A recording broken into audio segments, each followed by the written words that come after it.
Okay, people, let's start the stream, shall we? So today we're doing a weapon tier list with scenes, right? This is all the weapons I have dug up from the game files. I'm gonna put them into the tier list. And we have engineered 5 tiers over here. We have the F tier, which are for the weapons that are really OP when you build them correctly, or for the weapons that don't really need much, like build up. You can just grab them and use them casually and they still perform great. So those are the S tier weapons. And then we have the 3 different tiers, right? Not the tier 3 weapons, the tier 2 weapons, and the tier 1 weapons. These are usually the weapons that enemies use, right? Like for example, the thugs, like the lower tier enemies is gonna use the tier 1 weapons, like the thugs, the thralls, the undead, the really crappy zombies, right? They're gonna use the tier 1 weapons. And then the higher tier weapons like the brigands, the reavers, they might use the tier 2 weapons, right? And then the high tier enemies like brigand leader, hedge knights, chosen, they're gonna use a higher tier weapons. And you wanna rank those weapons compare them to each other. And usually the weapon from tier 3 are going to be stronger than the weapon from tier 2 and are going to be stronger than the weapon from tier 1. But it also depends on the stage of the game, right? Early game you don't have access to tier 3 weapons, so the tier 1 weapon not always gonna be worse, because you can access them earlier, And then lastly, we have the F tier weapons, which are like weapons that you almost never use. You don't really use them unless you don't have any other option. All right, how was my explanation? I try my best. Makes sense. All right. So I think we should put a couple weapons in there as a landmark, as a reference point for other weapons to be ranked against, So just pick a random weapon from maybe from the middle of the pack from each tier, around that area, so then we can gauge other weapons compared to them maybe. Okay, why don't we do the bonk then? The bonk. The bonk. The 200 mace? Yeah. I like this thing a lot. I think it belongs in the S tier because anyone can grab this with or without mace mastery, with or without killing frenzy berserk, and they can bonk, right? They can live, laugh, bonk. They can smite. And Days is one of the very good debuff against enemies. Nothing can resist it, 99% of the enemy don't resist Days, so correct. Yeah. Has synergy with other weapons like Qatar dagger. Reduce damage, which is always nice. Wait, I'm supposed to play some soundtrack too. Oops. Give me a sec. Some background music. It's one of the few weapons that I happily buy. Yeah. If I see a hedge knight. If I see like a 2.5k bonk, I just buy it. Well, I would do the same, but I would go another level if I see a, say, 5k hedge knight, right? That comes with a bonk. Then I know that not only I'm getting the bonk for about 2.5k, I'm also getting the hedge knight. Random gamble for about 2.5k, which is pretty value. So yeah, let's put it there right now, and we'll compare the weapons to them later on. All right, so let's you pick a weapon for me, and then I will pick a weapon for you to rank. So that's a really good example of what S tier is. Yeah. So this is I don't is think that you there's can throw it in any bro with quick hands. And true. it's a good weapon. Yeah, without quick hands, you know. And then if you build around it, it's really insanely powerful. True. Mm. So, do you think you're content with a lower tier bonk if you don't have this one? You know, if you don't have this right away, but you get a chosen bonk, for example. You know, I'll be pretty happy too, right? Just having the ability to bonk is if I have the nice. chosen bonk, I don't necessarily need to feel like I need to buy the big one. Yeah, we can. Yeah, you can delay it a bit. Until maybe. I have like higher level fatigue neutral bros, then I'll just buy it. True. Yeah, the thing about the bonk for me though, right, is it doesn't have the highest ceiling. You know what I mean? Because it doesn't have like crazy AoE damage, or it doesn't combo super well with Berserk Frenzy. But the fact that anyone can use this, even without mastery, and give the team the ability to die things is great. So S tier, I think, is deserved. Agreed. Yeah. Okay, so what about something like...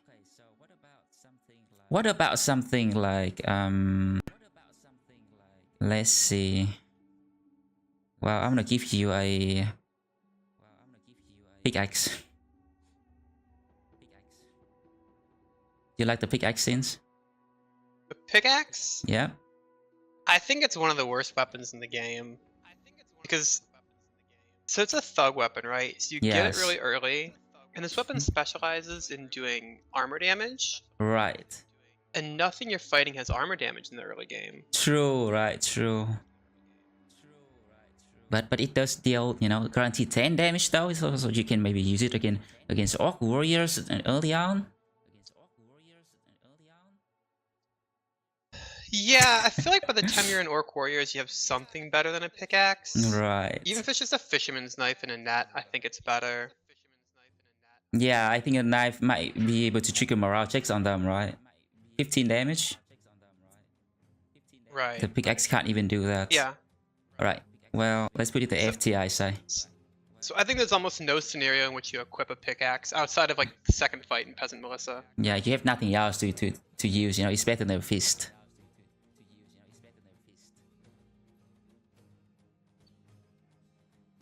Why don't we, for the next weapon... Yeah, give me something from tier 1 maybe. Let's... Tier 1, okay. Why don't we do the Militia Spear? Ooh. Alright, so early, I mean... Is that tier 1 or is it S tier? Well, I think it's gonna be tier 1, right? Because it's, you know, not OP with BL or casually amazing later on. So, S tier is gonna be... You need to go late game with it too, you know? So... Got it. Like... the spear is like the opposite of the pickaxe, you know? It's an early weapon. It does not do armor damage. But... early on, enemy don't really have armor damage, armor anyway. Not that much anyway. And early on, hit chance is incredibly important. Just being able to hit things is amazing. I mean, if you hit things early on, they will die, right? Because they don't have that much health or armor. So 20% hit chance is just... Right. I don't even know why it's so high, you know? I think I would be content with even 10%. But if they give us 20, so I'm gonna take it. So, Militia Spear, I'm gonna throw it in there. Well, I mean, it's tier 1, right? It's just tier 1 weapon, but I think it's gonna be pretty high up there. You think we just... yeah. Yeah, talk about the secondary skill some. Oh, yeah, alright. The Spear Wall is nice. Spear Wall... Well... It's just a... You know, for this spear, right, it doesn't do that much damage. It's just an area denial. And it consumes a lot of stamina early on when you don't have mastery. And even if you have mastery, it still consumes a lot of stamina. But if you use it at the right time, in the right place, it can do... You know, it doesn't kill anything, but it protects you, right? And, you know, you don't really want to spear wall on everyone, because then you just run out of stamina. And then at some point they're gonna break through. But if you spear wall strategically in one spot or two, then you can bottleneck them into where you want them to go. You know, it has a lot of strategic value for me. Yeah, actually amazing. Best early game. Double grip spear wall, it will usually resolve check. Yeah. I don't recommend using this weapon with a shield, you know. You want the damage. Yeah, when you spear walling, you're protecting yourself already. It kind of solves beast fights. Oh yeah, early on beast fight is nasty, right? So this protects you from them against Naxxramas, against wolves, against spider. Yeah, very nice. Well, I think one of the best early game weapons for sure. If I start a run and I don't have a spear, I might just... This might be the weapon that I buy right away. Alright, I'm gonna give you a... Okay, for tier 2 weapon, right? I want to know your opinion about the Pike. The Pike. I'd rank it pretty low on the tier 2 actually. I don't think it's really worth using very often. So I usually only am going to bring pikes on my backliners against undead fights and free fights. So the reason why is we need to be comparing the pike to other things with a 2-tile range, which is throwing weapons. Right. So throwing weapons get plus 20 to hit at 1 tile. They change the way the enemy AI works. And they work really well with things like fast adaptation and executioner, throwing mastery, duelist. So I think outside of fights that are just free, there's not a lot of reasons to use pikes. Yeah, I agree to some of your points. There are some cool tricks you can use against fallen heroes. Oh yeah, the pushback with push them back. If they have a two-hander, then they can't attack. Yeah, and it comes with stagger too, right? It's an early source of stagger, which can save your butt sometimes. Yeah. So it's not the best weapon later on. I think it's one of the... I don't hate it on early quick hands, guys. I think our audio is not quite synced, so sorry for interrupting each other. Yeah, don't worry about that. So so early quick hands, guys, I don't make those builds very often. I think they're kind of outclassed by more specialized builds. But it's a fine like slot filler until you get better on like a dodge quick hands with a mace and a pike is a fine build. True. Well, not and the maybe best. Like at night in a forest fight, I put one in a slot on one of my backliners. Right. So you might not have a good line of sight for throwing. Though it's not the best later on, I think, right? Though it's not the best later on, I think it's one of the weapons that I look forward that I look for early on, you know. It's one of the best pole arm early on.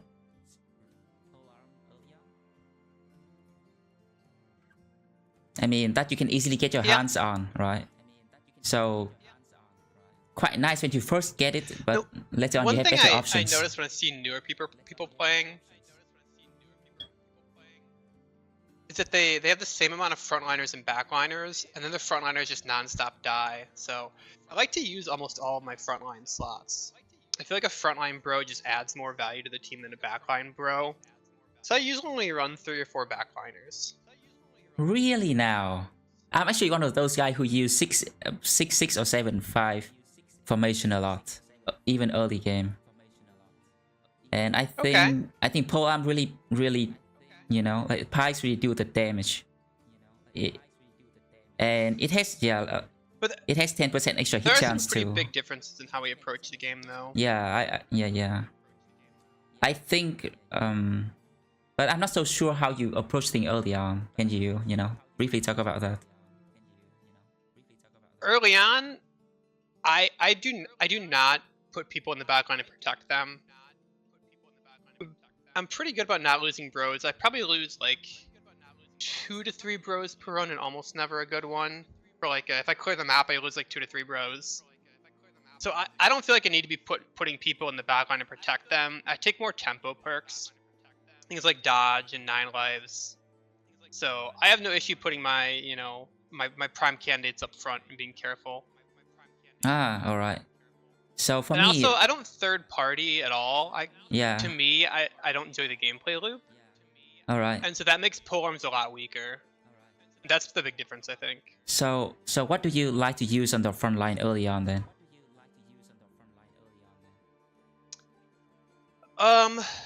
So when we talk about this tier, I'm usually using a mix of shield mace bros,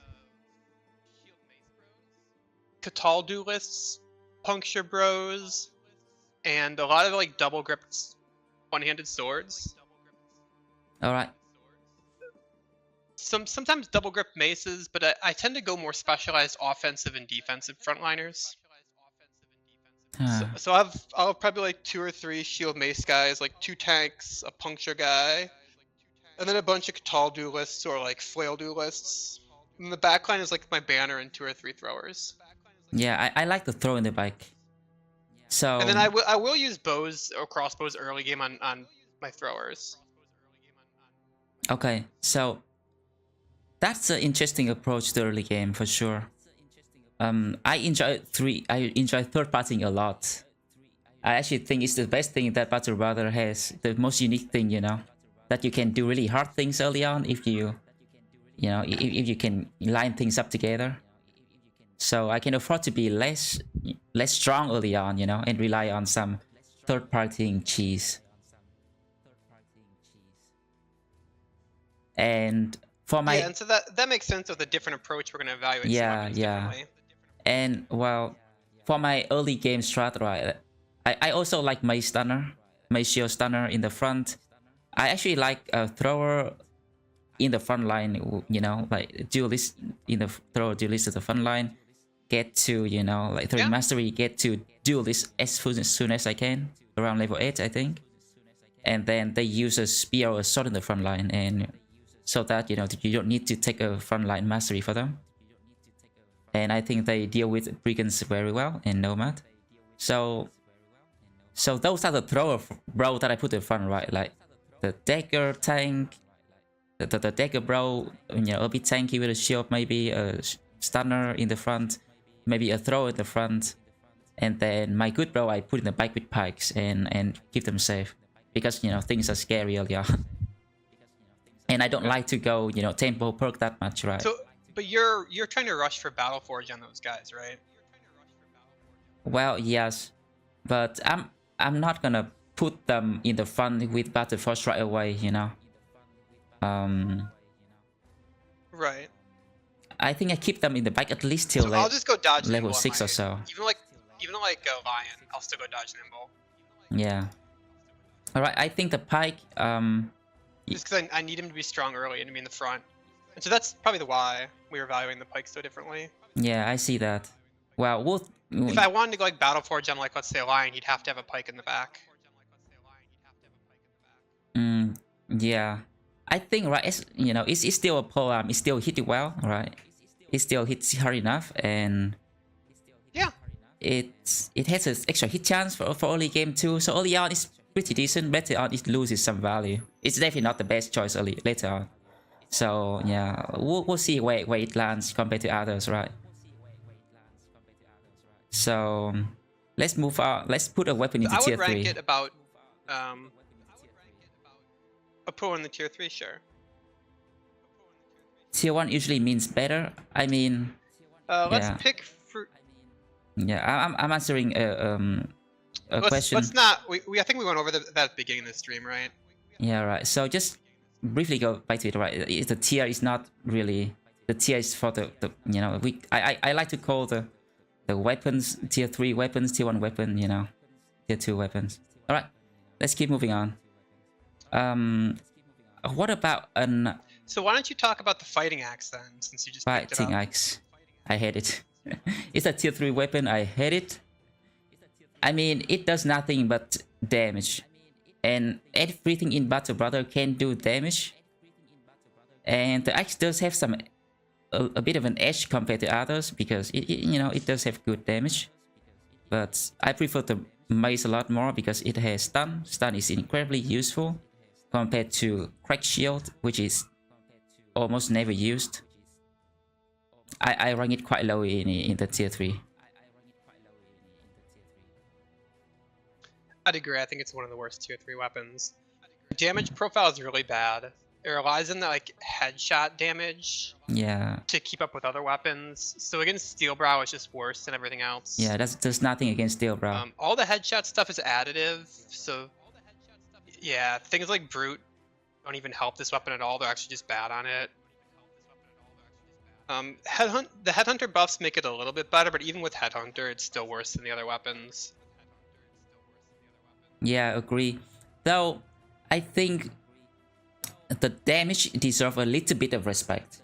It does have more damage than maybe the mace, maybe the cleaver, not if you don't consider decapitate, more damage than the sword.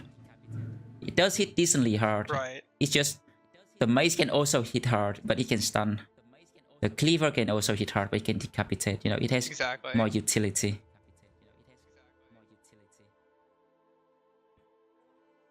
Okay. So yeah. All right. Do you want to do one tier at a time now?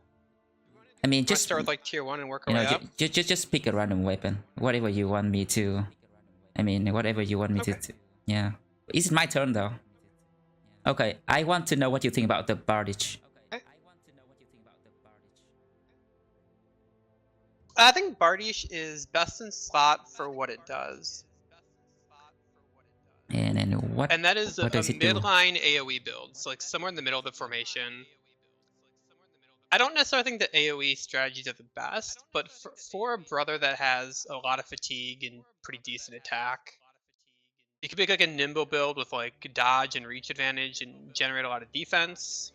You could do like a fatigue damage build with it and like the lone wolf. You can give her like a round swing lone wolf into a more midline brother. So I think bardiche is a small niche, but in that niche it's probably the best weapon. So I'd rank it slightly above the middle for tier 3 weapons. Yeah, agree. And also, right, also we have to consider that if you use the bardiche, you can also use the great axe, right? Because it's the same mastery. So you can't just rank a weapon on its own, you know what I mean? Like, if you use a cleaver, then you can probably use a whip. The great axe being good makes the bardiche better. Yeah, right. So it's like the cleaver having the extra ability from the whip, you know what I mean? It's gonna make things a bit complicated, but yeah. So it's a nice weapon and it can split, which is kind of cool. But when you need to round swing, you can probably do it too. Yeah. Why don't we rank the great axe next then? Well, I didn't believe in the great axe first, but now I do. It's just way too good, man. Come on. So it deals it deals extra 50% damage, but that 50% damage will hit a secondary body part. So if you roll a headshot, then it's gonna hit the head for 100% damage and hit the body for 50% that damage, while resulting in more armor damage, more HP damage too. The round swing is bad though. It's hard to use. It's risky to use. So the thing is, right? So either two-handed big weapon like the bong stick or the two-hand hammer, or even the great sword, when you do the primary attack, right, the single target primary attack, they have bonus 20 damage on top of the base damage. So total damage is not as much as the great axe, but all that damage is focused on one body part. So it might have a bit more potential to one-shot some, you know, a small group of enemies. But overall, great axe is just very universally good. It's not bad against anything at all, and it destroys most things. And you can use the round swing on the lone wolves to get the like early start runs going. Like there's a use for it. Yeah. Well. And double fearsome procs is also very powerful. Oh yeah, I haven't mentioned that, right? Double fearsome procs. Very strong. A very high tier. I mean, I wouldn't put it top of S tier, but it's top of the casually amazing weapon for sure, I say. I put it above the mace. I would put it below the bonk. Just because I feel like Day's Death Blow is generally the most powerful way to set your front line up. Ah, So I feel like Great Axe is easier for a more casual approach to the game where you're not carefully comboing weapons. right. But I think as you get into more and more involved strategies, the mace gets better. So if you just want like this guy operates on his own, he doesn't need a partner. Yeah, I like Great that. Axe, Chosen Axe, Long Axe, those are great. Yeah, I like that. I like my bro to be self-sufficient. Not having to do too much I teamwork. think that's a different approach to the game. I like Yeah. my team to operate in units. Alright, I can see the axe be behind the mace. So... Wait, is it my turn or your turn? Oh no. I think it's your turn to pick a weapon. Okay. Ah, what about the... What is Firelance? It is a spear.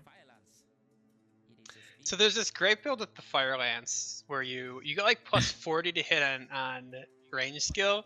So you take bags and belts and quick hands and you buy 5 of them. Okay. And the Firelance attack actually works with duelists. What? The fire works with duelist? So this build is great. Yeah, the fire works with duelists. No way, dude. So it's kind of funny, but it's actually kind of strong too.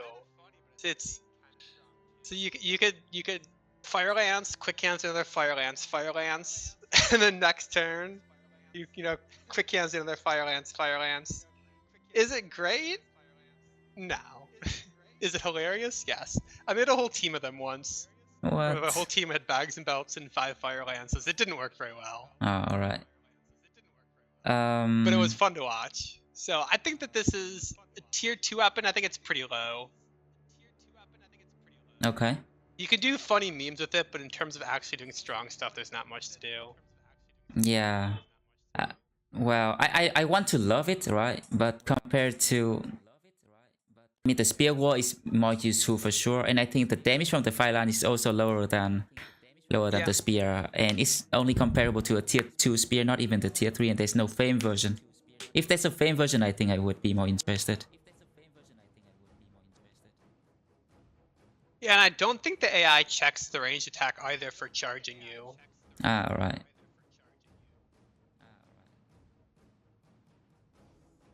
I do that in Taurus, yeah, I do that. Alright. How about you give me an wait. Yeah, how about you give me a weapon now? Your turn. Talk about the banner. Banner? So the banner is actually weaker than a pike, damage wise. But it has this aura buff for your whole team, right? So usually your banner is gonna have about 120 to about 140 resolve. So if you have the banner in the middle, your team can have extra 12 to 14 resolve, which is significant. Yeah, you don't need this every fight though, right? Against, well, if you build your team with about 50 resolve on everyone, like by S baseline, with a banner you can get about 12 more, and then with necklace maybe you can get about 4 more. So let's just say 15 on 15 extra, right? So 50 plus 15 is 65 resolve on everyone is pretty decent. And 65 is enough against most fight that doesn't have morale attack, like brigands, like goblins, things like that, right? So you can... your banner doesn't need to use a banner in those fights. They can use something else, or you can just swap your banner out altogether and bring in another bro. But whenever I try to do that, right, and the next time I fight something that attack my morale, I forget my banner, and then my team die because I don't have the banner. So I have learned to just bring the banner at all times, and and I also like to build my banner like an off tank who has rotation that stay in the middle of the team and rotate people around if they need to. So my banner is like an off tank, an emergency off tank that also hold the banner to give resolve to people. It's like it's like insurance, peace of mind to me. I would like to put it S tier, but yeah, agreed. But if you are more, yeah, but if you really min-max each battle carefully, then the banner might not be as powerful, and I can see that. Yeah, I think that I think Fearsome is still just way too strong. Yeah, with And so the synergize with banner Fearsome giving too. your entire team, let's say 14 resolve per unit. That's how many stats is that? You're getting like 150 stats for your team. Well, so you're more likely to be confident and have plus attack and plus defense. Because I take Fortified Mind on a lot of my frontliners. Fortified Mind does work on the banner. Okay. The stats in the banner. Yeah, so your So banner for those guys, is... I mean, I have frontliners with like 80 resolve. Yeah. And well, Fearsome is very strong nowadays because there are, you know, like lots of way to buff up resolve, right? You can dump, you know, resolve potion, you can go arena. Yeah. So much extra resolve everywhere. Okay, so I want to know your opinion about the hunting bow, the tier 2 bow, you know, the one that marksmen use. I think it depends on when you get it. So, hunting bow is a weapon that I gladly use unmastered on and off through the mid game. I'm a known bow hater, so a lot of the early game fights, the brigands will try to like hold ground against you, and there's a lot of tricks to get them to come at you. Yeah. So one of those tricks is just start the fight with bows on your throwers. So the enemy AI decides when it checks your team's range, it checks throwing and bows differently. Okay. So I think I've only taken bow mastery twice since Warriors of the North came out. No, since Blazing Deserts came out, and I dismissed both those bows at level 11. Like, I hate bows. Okay. But bows still do full damage on throwers. So, you know, if you need to save ammo or, you know, get brigands to come off of a hill, don't have enough jabs for every thrower yet, I think they're still good to use. I'd put it probably below Pike, because I think it's one of the weaker tier 2 weapons, but sometimes it's still worth using. Yeah, I agree, you know, generally. So, I think early on the bow is not as strong as the crossbow. Later on, things might differ a bit because, you know, the bow specialize in different things. But early on, I choose crossbow or throwing over bows for sure. Right. Alright, it's your turn now.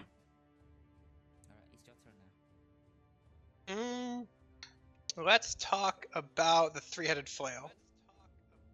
Yeah, okay, so someone just said that some banner actually F tier because they prevent you from seeing.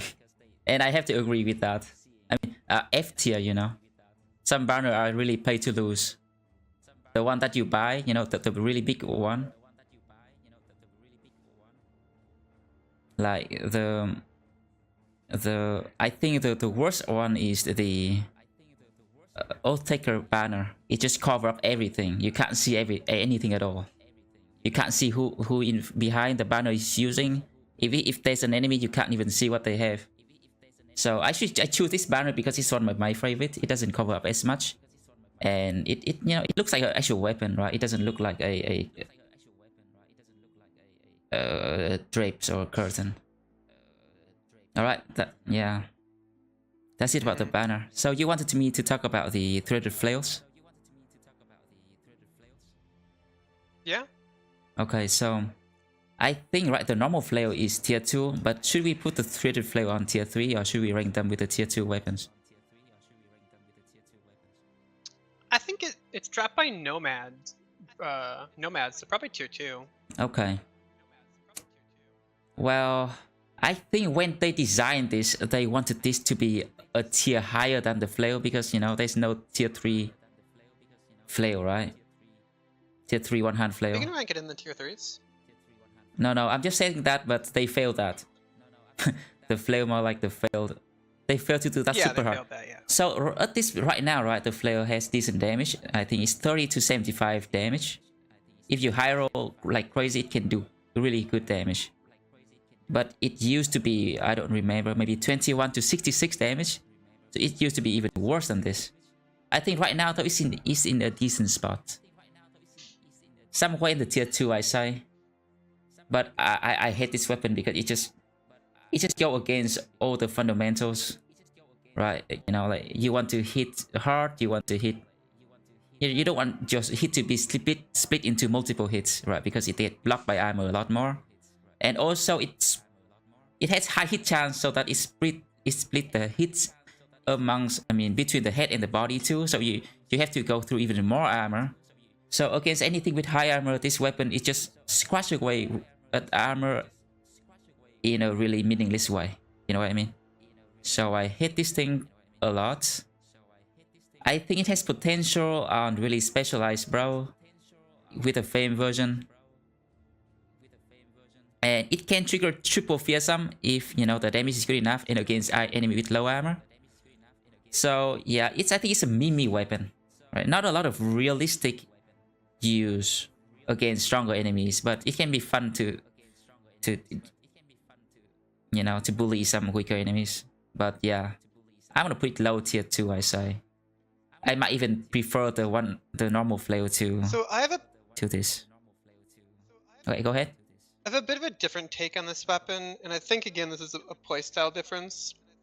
So I guess the first thing is to elaborate on why the 3 damage instances are bad. So it rolls a third of the damage 3 times. Yeah, right. Every time you hit an enemy with armor, 10% of their current armor is reduced flat damage. True. So you're effectively tripling the enemy's armor when you use this weapon. So it's really good against units that don't have a helm or armor. So I like building, if I find a brother with a lot of fatigue, I like building a fast adaptation flail duelist, because you can gain fast adaptation stacks between hits. So you can have like a brawler with no stars, and he can be one of the top killers on your team. So I could probably send you like a screenshot of the bro and show you why I think this is actually a very good weapon. Okay. See if I can screen cap him right now. I am under the impression. Yeah, that even if you hit all the 3 hits, it sucks. But so this guy killed more than my lion and my bear in a Glads run. It's a brawler with no stars.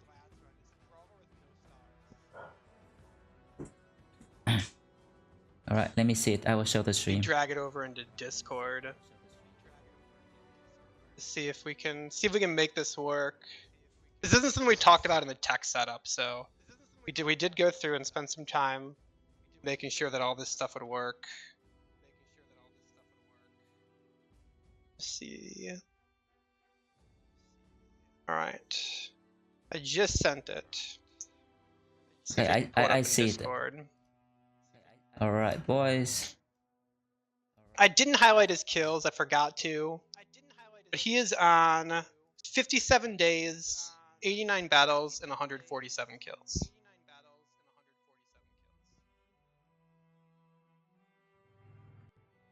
So he's getting 3 kills a battle, and that's counting the fights when he was level 1.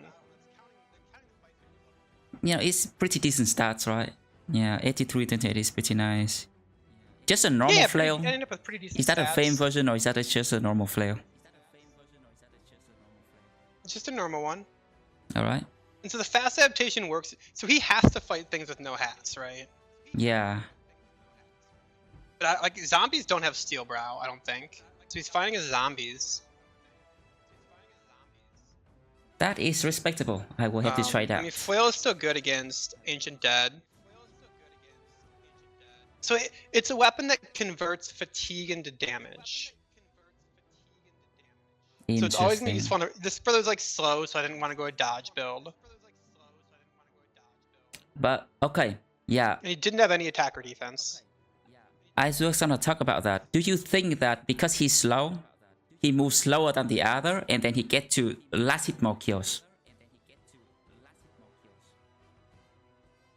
Maybe there's some confirmation of bias. I use Relentless a lot on my damage builds. So he's usually acting before my Relentless guys. Because my Relentless guys are built to act in 18 AP chunks. Yeah, I think Treasury Flail is a weapon with potential, right? It has a high space damage amongst all the one-hand weapons.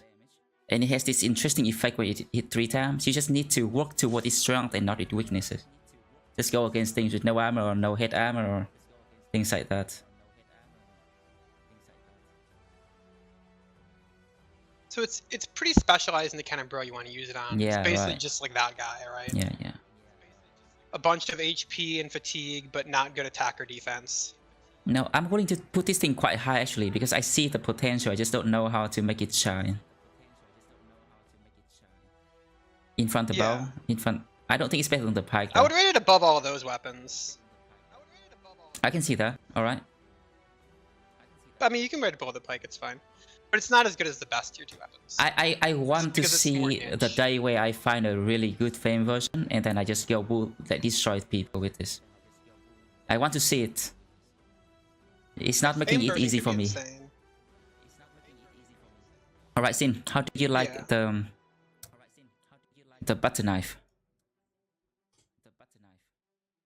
I put that S tier. S tier? A strong S tier. I think buying butter knives early is one of the fastest ways to get your run going. And so the reason for this, I mean, I know you know this, Feedy, but this is more for some of the newer people in chat, is that the game scales off your brother level. It doesn't check your gear when you do missions. So the fastest way to get ahead of the game scaling is to gear up fast. Yeah. So buying a butter knife for most of your bros early game is great. And like daggering thugs for gambesons is actually really important to getting ahead of the curve. Agreed. So I feel like the downstream effects from being able to dagger in your like first, second, third fights, the power is with your team the entire game. Yeah. It means more money early. Yeah. You're finding better brothers. You're busting camps earlier and getting more famed items. Your retinue's coming online earlier. I think it changes your whole run to just buy 5 of these in the first 5 days. It's super cheap too, right? It's like 20 gold, maybe 40 gold. Yeah, anywhere between there. Yeah, the thing is, you can, thugs can carry the better dagger. So do you really need to, buy a bunch of the and don't you switch to the better dagger right away? I think if you're consistently trying to snowball, I think you do. Because you need that thug armor, right? You need like gambesons and leather jerkins from the thugs to fight the brigands. Yeah. And even you're also saving tools too, right? Like as you puncture guys, you throw away the broken armors and use the new ones. Sure, I love that. So I would love to put it in maybe the best tier 1 because it's more in line with the other weapons, but I can also make the special case for this to be on the S tier, right? Special, special weapon. I think it deserves a special case just because it's so powerful for how it changes the game. Okay. For me though, right, you wouldn't use this like past 20 days because then you're gonna all have the better dagger, but this thing just make your run happen, rotate them right? out for daggers. Yeah. And guys with dagger mastery, I'll buy rondelles for. Okay. Special tier with banner, agree. All right. Yeah, special like banner, exactly. Yeah. I'd put it with the banner. So let's do let's do the dagger and all the other dagger in one go. You know what I mean? So that we can compare them to each other too. Okay. So how about the normal dagger then? You can get this very easily, right? And I usually put this on my normal bro dagger. for I mean, I think I put that top of tier 2. Top tier 2, agree? Most of your bros are gonna have that in their backpack the entire game. Yeah. Again, I run a lot of dodge nimble because I do insane punctures. Yeah, puncture is so good. For the way I play the game, which again we have different approaches. Usually when you start doing trips to the wild, like the length of your trips are limited by the amount of tools that you have, right? Yeah. When you're only heading back to town when you're out of tools. Like you can just drop gear, it doesn't matter. You're there for fames and experience. Yeah, I hate throwing away gear, so but any time you can dagger means you're likely to fight more camps. Yeah. So those daggers in your backpack eventually turn into an extra couple fames. Yeah. Because I could stay out longer because I daggered more, and so I got to the edge of the map and beat that sea of tents. If I Well, hadn't daggered the brigands along the way, I would not have gotten there. I mean, the thing is, when you're out there in the wild, right? There aren't that many enemies with armor for you to wear. You know, the brigands only spawn near the towns. Out there, you know, find goblins and, you know, at best maybe honor guards. True. There's reavers. But you know, you can stockpile some extra there's spare reavers, armor, there's right? zombies. Yeah, like your nimble bros, if they armor get damaged, you can like swap Goblin out a Country, new yeah, armor. Alright, so you said you like to buy rondels for your dagger bros. How do you like it? I almost never buy this because, well, I don't see a big enough difference. So I would rank it kind of low on tier 3 because it's more specialized. So I make I guess 3 types of dagger bros. I make Qatar duelists, and they're high initiative, low HP guys, so they don't work that well as puncture guys. But you could still start easy fights with the rondel, and it takes like 1 hit to kill against stuff like brigands and zombies. So if you get 2 or 3 extra armors because of it, you get your money back. So I'll buy them for the Qatar guys. I also make like just pure tempo, like fodder dagger guys. And their job is just to hold a shield in the middle of the formation and puncture. That's not really a late game build. And I don't necessarily buy rondels for them. Okay. Then Question, I make right? dagger tanks. I think there's a lot of synergy between daggers and tanks because you're leveling fatigue. So for a tank that's going to play with the team, within banner range, you don't really need to level resolve much. And so because you're leveling fatigue and defense, you automatically made indam good. Because you're taking recover and fast adaptation for dagger, you don't need a lot of attack because you have fast adaptation. And you already have that recover fatigue synergy to take indam. Ah. So this is like a classic bear build for me. Is a bunch of fatigue, 2s and 3s in attack, fast adaptation, dagger, indam. So there are fights when puncture's bad, right? Yeah. Orcs, I goblins. mean, not the worst against warriors. Yeah. But in most of those fights, yeah, not the worst against warriors. Most of those fights, indam is good. So he's kind of one or the other depending what you need. And Okay. I like having one of those guys most runs. Like Bear is the prototypical shield puncture guy. Okay, I want to ask you if you use quick hands on your Qatar dagger who has the rondel, because I find it very hard to swap around those. I do not think battle. that's a good setup. So you just bring the backpack rondel for punch at the end, or do you prepare to the each fight differently? You know, this fight I bring rondel, next fight I bring Qatar. Prepare each fight differently, yeah. Yeah, alright. So sure. if I'm fighting like 8 brigands, my team's like level 7, it's a free fight. Yeah. So I just start with daggers in my whole team and just puncture all of them. Yeah, I like that too, especially when they don't have any archers, you know. Like around day 20, if I see 7 brigands running around with no archer, I just pull out dagger on everyone. Also, another thing, right? I don't really And go. rondels are cheap. I don't really pump fatigue for my dagger bros, you know. Because, well, you know, I'm a nimble. I wear light armor. My weapon costs no fatigue anyway, so I have about 70 fatigue to puncture things. So I feel like that's enough for me already. And I can have more HP maybe. Yeah, that sounds about right for like a short fight just to farm armors. Yeah. Yeah, all right. So it's your turn. Just choose. Maybe we can talk about the goblin notch blade. Yeah, we can talk about. Do you use it? Go ahead. Yeah. Do you use it? Oh, I don't think I use it that much unless early on I don't have enough daggers because I don't buy them because I'm cheap. It costs fatigue to have in your backpack, so It costs it's kind 3. of worse late game than dagger. So it costs 3 fatigue, but in the backpack it's got only 1. Attack for the primary attack. Yeah.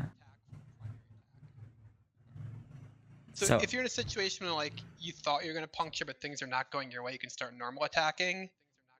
So I think early game it's a little better than a dagger on people, and then once you get more into like level 5, 6, 7, it's a little worse than a dagger.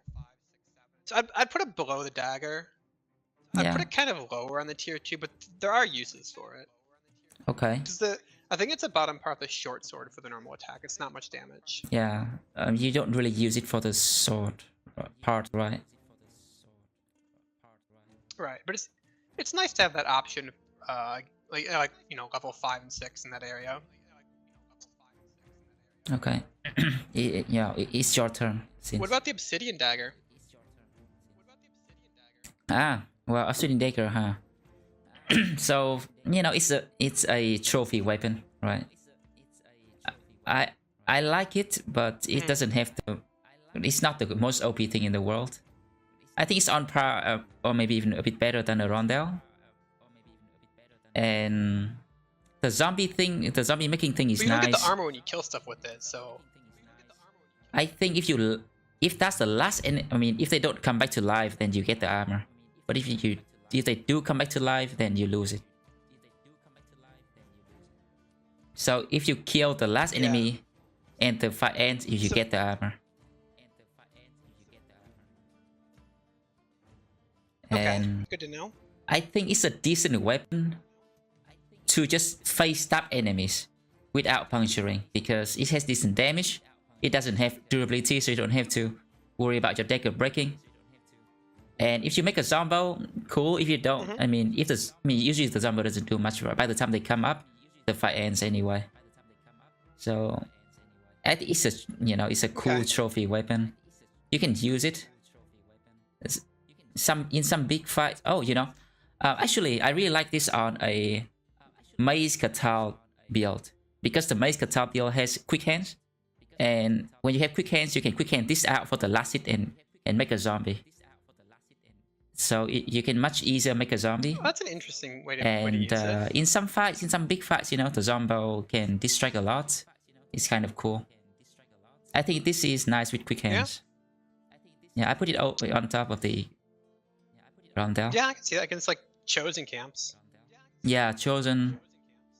Some big nomad fights, some southern city fights, some big fight, man.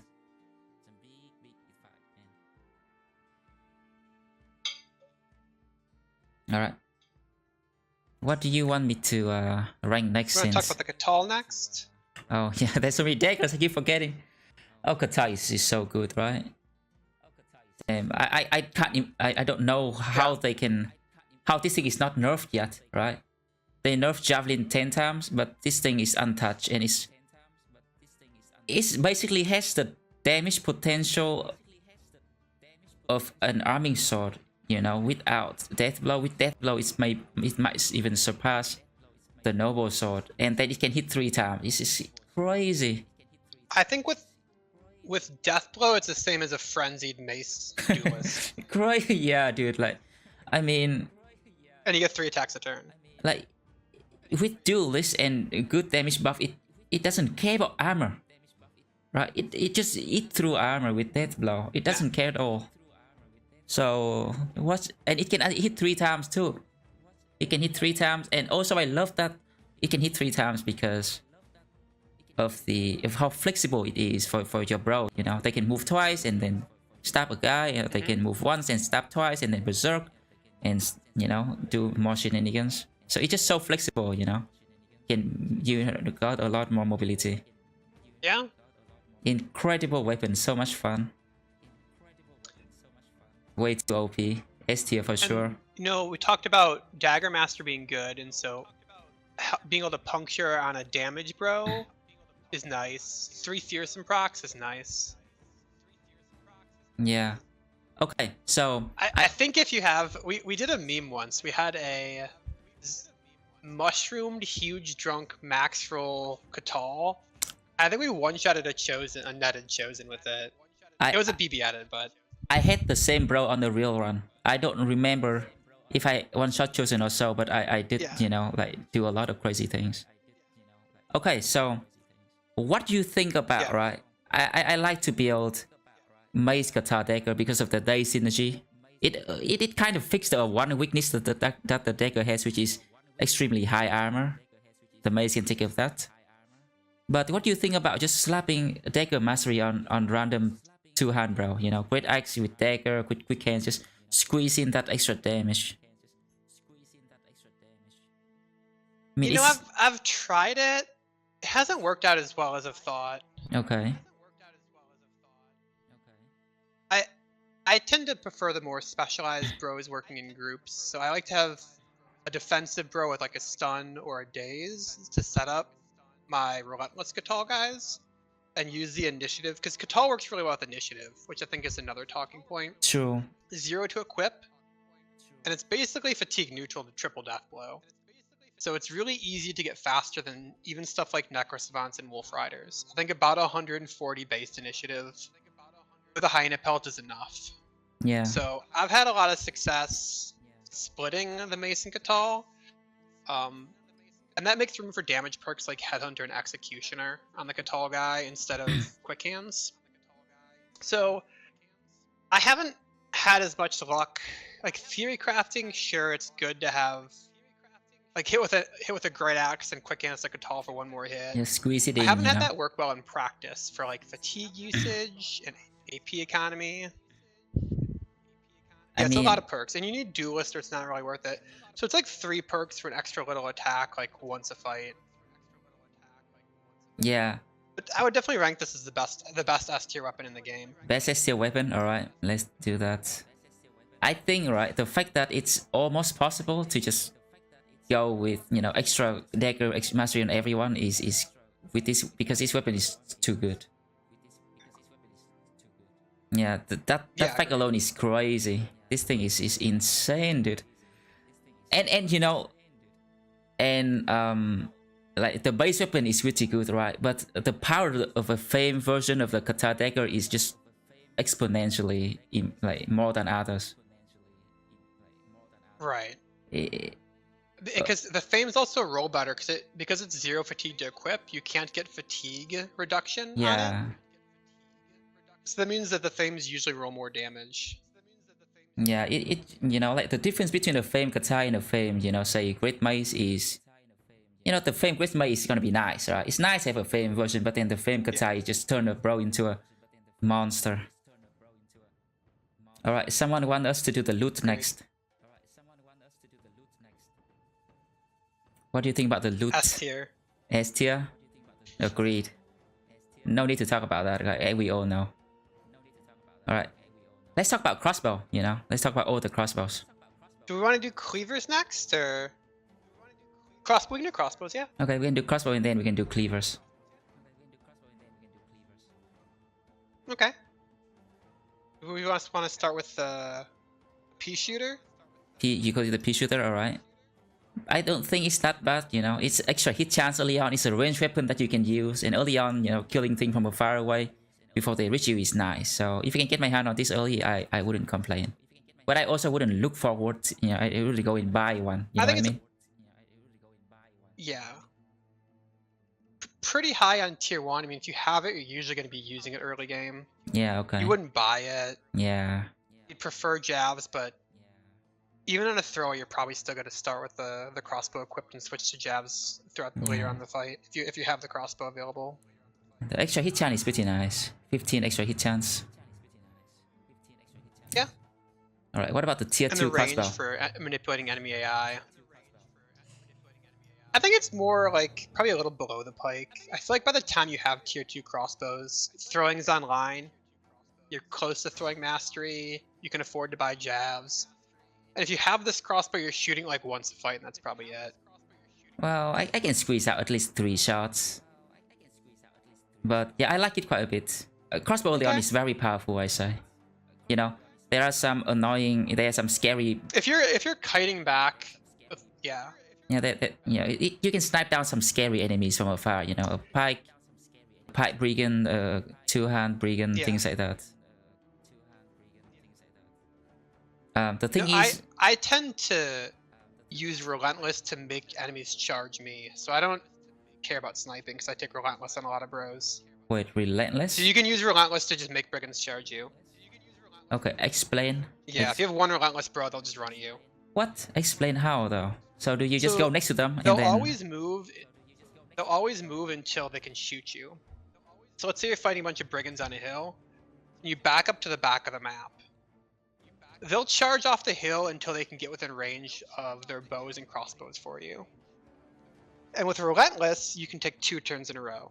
So you can just put a heater shield or something on one of your relentless bros, because you'll get to act twice in a row. So when that marksman comes up to shoot your team, and he'll come up alone, you run your Relentless Bro up, and you get 2 turns in a row because you have Relentless. Because waiting doesn't push your initiative back. And then you melee that marksman, and then you just don't attack, you just don't kill him. And they'll switch the enemy eye into engage melee. Then all the brigands will charge your team off the hill. Yeah. And so that trick makes the long range weapons mostly useless. Okay. So, you know, it's a pain though to have to go back all the way to the back of the map every fight, waiting for them to move forward, right? It is, yeah. It makes, you know, it's a little more efficient. It takes a lot longer. Yeah. And I could see if you consider it a cheese. I don't really. It kind of makes sense to me that like he runs up to try to shoot you, and then his buddies all try to save him. Yeah. It's Jimmy, right? We're baiting Jimmy out, and then yeah, it's one trick in my sleeve for sure. I do that sometimes. I do that when nothing else works, you know. So when you engage the marksman and you dog does the same thing too. Yeah, enemies will go forward and well, do you build Relentless Bro without initiative? No, but I build 2 or 3 initiative bros every game. Yeah, I think initiative is really powerful. And yeah, I just use those guys, right? Those fast guy, and we can engage the archer and enemy. Archer will run towards you. You have to know these things to do fight. I mean, do runs with no range bros. You know, some runs you just don't have a range bro, or just charging into the enemy hill is just dead. So you have to back away, let them come to you, and then let the archer explode themselves, and then you charge back at them. Alright, so on tier 3 with the crossbow, we have 2 very similar weapons. The Noble House crossbow has a bit more hit chance. But the Overseer crossbow has knockback. I'd put the Spiked Impaler pretty high. I feel like the ability to reposition enemies is very powerful. Like fighting Chosen, and they stop one tile away from your team, and you push them back. You just disarm them for a turn. Right. You can basically disarm fallen heroes. True. If a Chosen's next to you, you could shoot him with 2 guys that have impalers and get him, you know, basically disarm him. And the damage is pretty good against relevant targets as well. Alright. I also love the repositioning from this weapon. Yeah, sometimes, as you said, kicking them away can waste an entire turn from them, right? It's very nice. A bit lower hit chance compared to the other crossbow, so also the crossbow, yeah, tier 3 crossbow can snipe goblin very well. Yeah, it can snipe goblins, and by the time you get the Spiked Impalers, your guys usually have pretty high attack.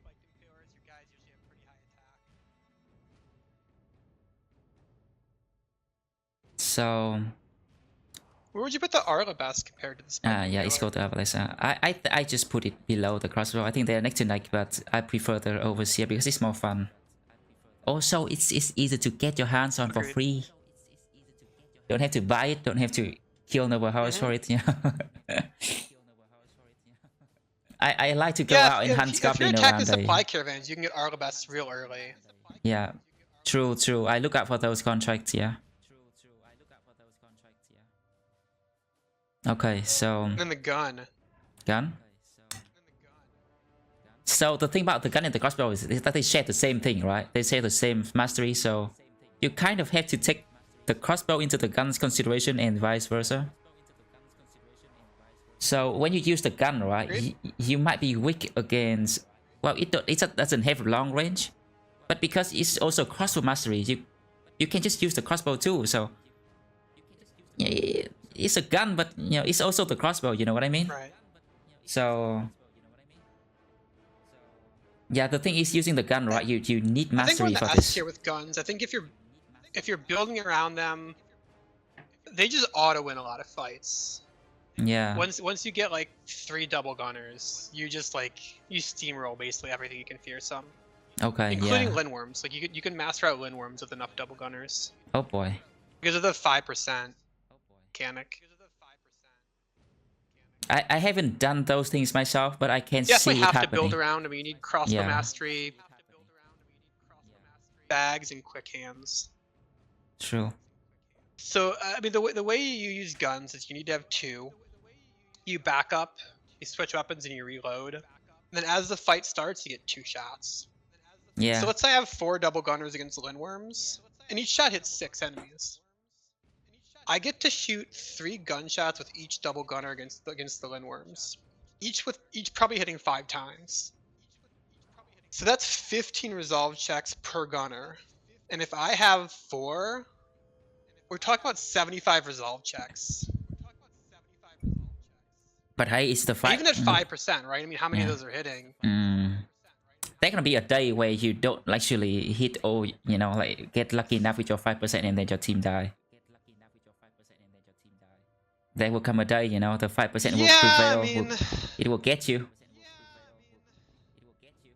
You can also take Overwhelm on them, which I hate, but it solves Lindworms. I don't really like Overwhelm Gunners because they use a ton of fatigue to equip like multiple guns, so it's hard to have enough stats to make the build work. Yeah. You're basically skipping Zerk Frenzy on like a S tier candidate to make it work. But you also solve one of the hardest fights in the game. So it's a build like worth talking about, even though I almost never run it. Okay. One thing I'm gonna point out is that I also like to use the gun on my bow guy, right? I just start the fight with the gun, preloaded, and then I just swap them away and shoot my arrow like normal. But when the enemies, you know, come up in range and I line them up, I just put out the gun and I kaboom them really hard, and it's just one shot that hits potentially 6 enemies is super worth. I like it a lot on gunner. I mean, even on bowman. And if you have multiple dedicated gunner with double shots, right? Yeah. It's just crazy burst damage. It's just, with fearsome, you just destroy them. So I agree. Where do you think we should put it? Is it above the great axe? Is it, or is it? You do need to be the great axe because it requires specialized build arounds, a pretty good bro. Yeah, I think you need to have at least, I would say at least 3 to make it good. Agree. So you're buying 6 guns or attacking southern armies. Yeah. And all those things together are really, it's a very high investment. Yeah, not only that the bro has to be specialized, the team also has to be specialized for them, right? The team need to build around this thing. Right. Alright. So but if you do, like, it's just, that's how we did our first no loss run in Blazing Deserts. Is we made 4 double gunners, and we mass routed even, like, we fought 11 strats, and we mass routed them with the gunners. Yeah. Yeah, also against southern cities, multiple gunner is probably the best because they have mass nimble and it's just so hard to deal with. Like normal weapons, you know, even great axe don't deal with mass nimble very well, right? Like duelist build don't deal with mass nimble very well, but the gun they strip away. How the gun works is that it strip away all the armor first. It doesn't deal that much HP damage, but once all the armor is gone, then you know it's just naked flesh, and you know. Just delete them with the guns. Alright, we're gonna talk about the Cleaver next, right? And they have nerf guns twice, but they're still kind of OP.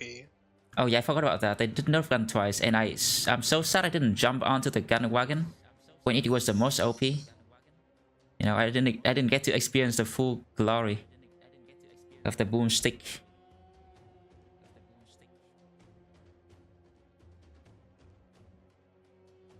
Alright.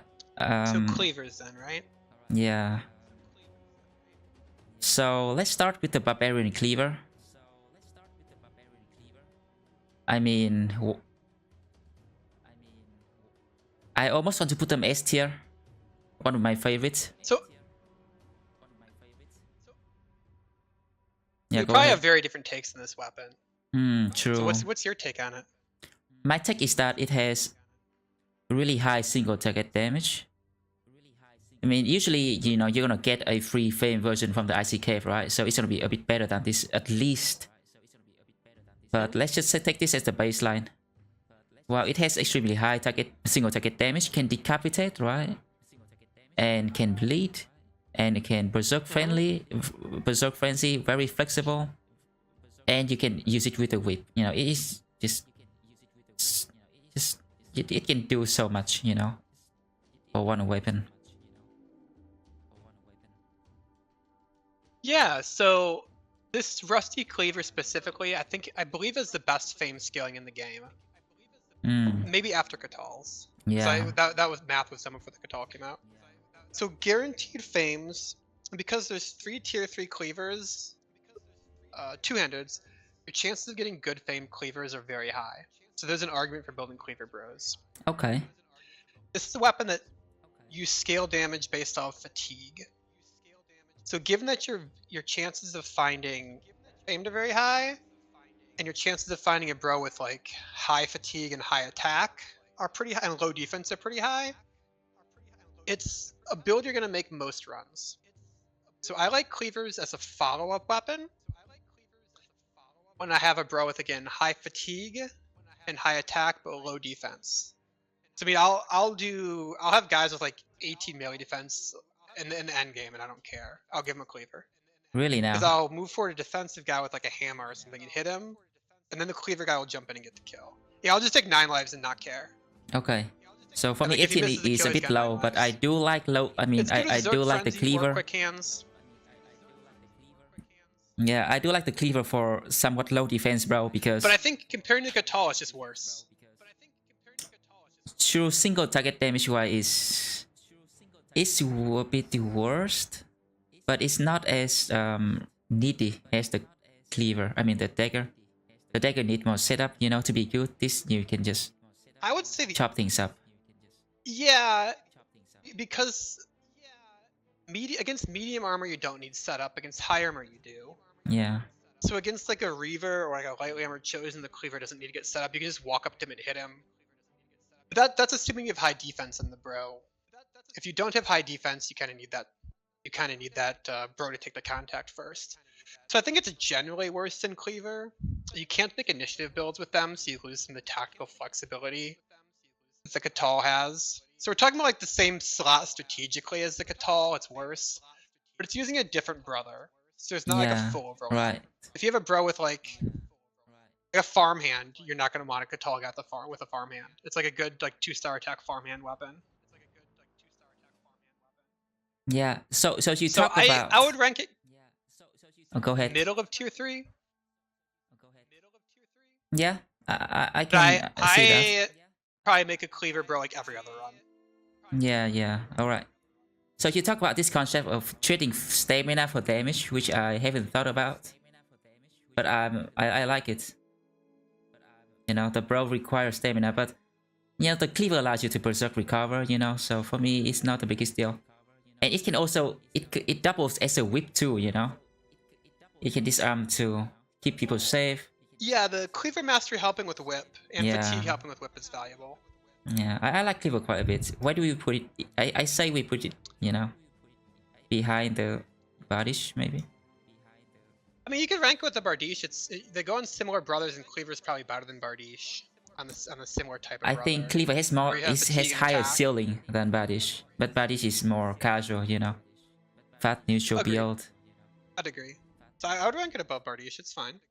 I'd probably Okay. rank it below the impaler though. I would be fine to switch the bardiche and the impaler. Okay. I don't think berserk recover is a thing. Personally, Well, for the I think the cleaver it worst thing you can is. do after pushing berserk is push recover. Is it? I I've mean, always said if you have to push recover, you just pick the wrong weapon for the brother. the cleaver can berserk recover is very smooth for me, right? So not every turn you're gonna be pressure, so you can time your, you know, you can time your turns. You can, you know, berserk out for, you know, a couple turns, and then once the pressure is a bit down, you can take a turn to recover, and then, you know, you can prepare for the next wave. You know, not a lot of fights gonna go that long, but having recover is nice for some lengthy fight, like, you know, the legendary ones. Yeah, I hate berserk Yeah, on I bigger weapons. only but, take recover on Indom bros. But here's my take why I don't think berserk recover is a thing, personally. Okay. So when you berserk, you also trigger frenzy, right? Yes. So you have 9 AP, but those AP, because you're doing plus 25% damage, those 9 AP are actually worth 13 AP. Okay. So you're actually giving up 13 AP worth of DPS to get your fatigue back. So the worst thing you can do when Frenzy's active is push recover. But then next turn though, because like, the AP you have while Frenzy's active again are higher value. okay, but okay, hear me out. Not all the turn not every turn you can put that 13 AP to work, right? You can bank that 13 AP into recover, back into stamina to turn into more damage next turn. Yeah, not every turn you're gonna have things to smash. Well, or you could be transiting towards a target that you can hit next turn. You could be quick handsing and hitting something with a reach weapon. Right, but then we're turning them into fat also, neutral. I mean, recover is a perk too. So on top of losing all those high value killing Frenzy active AP, you're also using a perk that could be anything like 9 lives or quick hands or brawny to just not need recover. And then I think with fearsome, other than library and monolith, most fights are over in 3 to 4 turns if you take fearsome most of your team. Yeah. And so I think virtually every fight except for those 2 legendaries is ending before you need to push recover. And you just, you buy second wind potions and you use like 3 or 4 on your team for those fights. So I took recover on the Cleaver bro we made in the no loss run, and we actually didn't use it the entire run. we just played with 9 perks on one of our bros. All right. Literally, it was a 1600-day run. We didn't push recover once on him. Sure. I haven't. Yeah, I can see that recover is not the most, necessary useful perk anymore. And sometimes I take them and I don't push them that much. But when I get to push them, I'm grateful that I have it. And it does take away a perk, but sometimes I can find the perk to cut. So yeah, I guess we can agree to disagree on the recover thing. I mean, I can see your point though, right? Not all the fight you need to recover. Different play styles and different types of runs. So just to make sure that we're filling people in, Feedy is a speedrun record holder. So you kind of play in the extremes, right? You do really long, like, cultist, build 12 guys runs, and then also the speedrun record, right? I mean, my speedrun, it doesn't really mean much, right? I don't pioneer in the tempo thing. I like to build long game company that spit out monstrous bros with crazy fame and builds, crazy berserk killing frenzy, like monstrous godlike bros. Yeah. And for my speedrun, I just use fat neutral, random unexplored win streaks. Yeah, I think you need your bro to be more early game I have oriented. The win streak record still, I believe. Yeah. So. Yeah, so I'm more about like being able to snowball with the first 12 bros I find every single run without like risking losing the run or losing speed. Yeah. Which is very different than the speedrun stuff where you're really pushing the game's mechanics to the max. Yeah, okay. I do cheese a lot of things. I do the slow runs too, but the approach is, because I do no loss, the approach is more defensive. Right. So I think, right, for me, the best weapon and the best build out there are the things that can put out the most damage. But for you, I think it's how to, like smash, how to be as strong as fast as possible. Agreed. Or how to, with gods, just have almost zero risk of losing people. Yeah, okay. Which is going to be more things like more brow and 9 lives, high HP, high resolve. True. I almost never take Zerk recover. Or sorry, I almost never take Zerk frenzy or recover. Those 3 perks are perks I just don't really use. Yeah, I do agree though that if you get the game to a point where you're strong enough, you don't really need things like fancy perk, let's call them fancy perk like Berserk recover, killing friends, like those things, fancy things. You don't need them anymore. And to get there though, right? To get there, for you, the perks like 9 lives, gifted might be more valuable than fancy things like Berserk recover. Yeah. Yeah. No loss is meant to be silly, Centimeter. It's meant to be a meme. It's meant to keep the game interesting as we play for 1500 days with the same bros and get, famed items in your backpack to quick hands to a famed item for no reason, right? Yeah. They're meant to be memey. Alright. Just take bags and everybody so everybody can have 7 famed items. Okay, so there are 2 more 2-hand cleavers. Wait, yeah. And there's a 200 save. I think I like the Southern City Cleaver next. It might not be right below the... I think there's a gap between the Barbarian Cleaver and the next Cleaver, but I think it's still pretty good because even though it has 10% less armor pen, it has a higher base damage actually. And base damage is always valuable. I put them in front of the Axe for sure. Yeah, so this weapon's theoretically a little stronger with setup than the Barbarian, but weaker without setup. I find that this weapon, the armor pen is so low that it's just kind of bad. There's a lot of cases where it just doesn't do much damage. So I think the Barbarian Cleaver is generally just better. Yeah, but Barbarian Cleaver can power through some higher armor. Even like decently rolled fames for this weapon can still be worse than a non-fame two-headed mace. Yeah. So I think that actually Ninja nerfed the Crypt Cleaver. It used to have the damage of this thing, and also They did? It used to have, I think, the damage. Okay, let me pull out the wiki.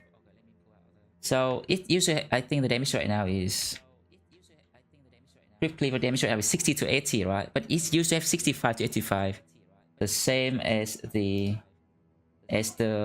Scimitar before the Scimitar came out. So this thing used to be, it used to, compare those two together before the Southern Blazing Desert came out, right?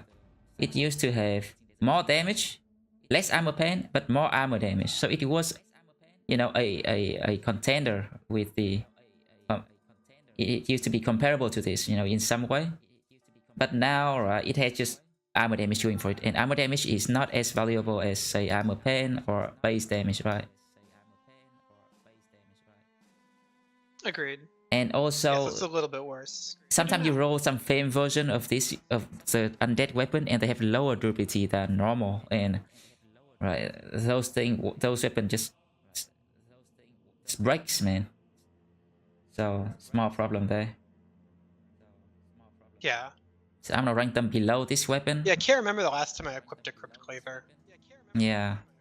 So you remember the time before fame items? Wait. Was fame item there from the start? I think that there used to be a time where I think they were. I remember one of my first runs when it was still early access, clearing orc camps looking for a famed mansplitter. Right. So there was a time, right? There was a time where the Clip Cleaver was the only 200 Cleaver in the game. Right before World of the North, before Blazing Desert. And the Crypt Cleaver was a sleeper weapon the whole time. No one used it because maybe Greatsword was too good back then. But it's actually a really good weapon. Yeah, Greatsword was a lot better then. Yeah, so sadly Crypt Cleaver never had the time to shine. But it's it's a good weapon. It's just there are better version of it, so sad. Alright. Military Cleaver. Okay, it's a tier 3 weapon, but it's probably better than the axe. I'd rate this above the other two-handed cleavers. What? I mean, okay, explain. I wouldn't do that. I think that this weapon with Duelist performs about the same as the other two-handed cleavers with Brawny. So you do have that one perk tax of Duelist, but with that perk tax, I think the damage is a little bit better, and it uses less fatigue to equip and attack. So like you actually get something back for paying that Duelist perk. Yeah, I get you. So because I don't really take Brawny with my two-hand cleaver because my bros, I usually late game bros, and I actually go for Nimble Forge to get some extra fatigue for the cleavers. So yeah, I just like not having to. Good. Yeah, I feel like two-hand cleaver is just cleaver duelist without the need to get duelist. But also, if you go cleaver duelist, you can... I see that. I see that. Yeah. Okay. Well, the edge is because I'm never gonna make a Battleforge cleaver guy. It just doesn't really work. I think it's fine because the cleaver is a weapon that doesn't want to hit into enemy when they are fresh. They want to move slower to hit after they are already hurt, right? Once the armor is gone already. So making them Battleforge and making them slower than some other is kind of cool. But I was talking about the cleaver duelist is that you can also... I think Nimble Forge is kind of the standard for cleaver guys, right? Yeah, they have the stamina to do things. But when you are a Cleaver duelist, you are also a whip duelist. The secret whip duelist build. That's true. Maybe you can kill Goblin from afar in maybe 3 hits. You know, it's something. I might, well, The whips. Where do we want to rank the whips? Yeah, the whip, I think we're gonna put them in tier 2. But maybe I don't think they're S tier though, because Okay. well, you can make the case of them being S tier, but for the utility, but I don't think you need to disarm that many things They anymore. require really specialized bro to not do that much. Yeah. For me, right, the whip is just a emergency thing. If I have a Cleaver in the team, then I have the option to pull out the whip to disarm when things go wrong. Yeah, agreed. Or if like it's not safe for your Cleaver guy to engage because you're setting up an orc fight, you can disarm with him.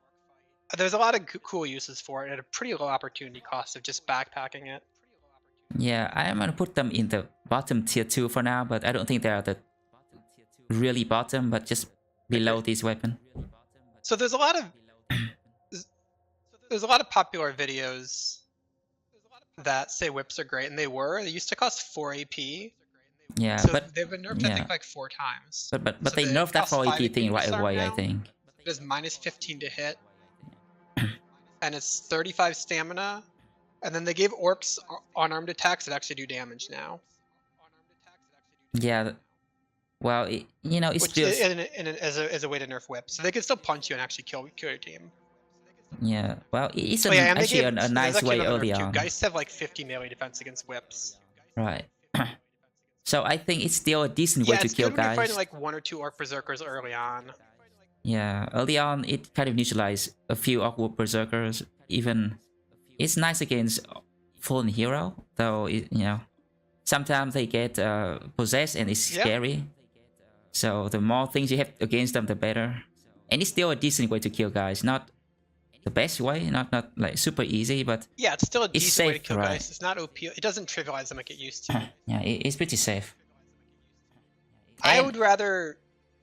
I put malicious spears in my guys' backpacks, and I'll push forward my initiative guys with the malicious spears into the geists, kill them with the +20 hit, and then pull them back with my relentless guys. Wait, but what about the other zombie? I don't really use whips at all on gut for geists. Yeah. I just don't see how you can go in there, snipe the guys, and go back like that. What about the other zombie? Do the guys just run forward on their own? Well, I mean, by the time you're hitting the geists, the zombies aren't. There's not that many zombies, or they're not that threatening. Oh, so I try to poke a hole in the zombie formation. Okay. So I don't, because I level resolve a lot. Like my guys will have. Yeah, okay. I see that. So I usually have lower resolve than you. So that's why I want to, you know, snipe up a couple guys first. Stretch more to kill guys. All right. But you know, the whip is like killing zombies makes your team confident, so it kind of like undoes the geist stuff. Yeah. But you know, the whip is the only weapon in the game that hit 3 tiles away, without being a ranged weapon. So it deserves something. You know what I mean? 3 tiles away. Yeah, it deserves a consideration. It's just it's gone from OP to like it's a niche solution to problems rather than like an OP tool. Yeah. Okay, so what about the Savant Cleaver?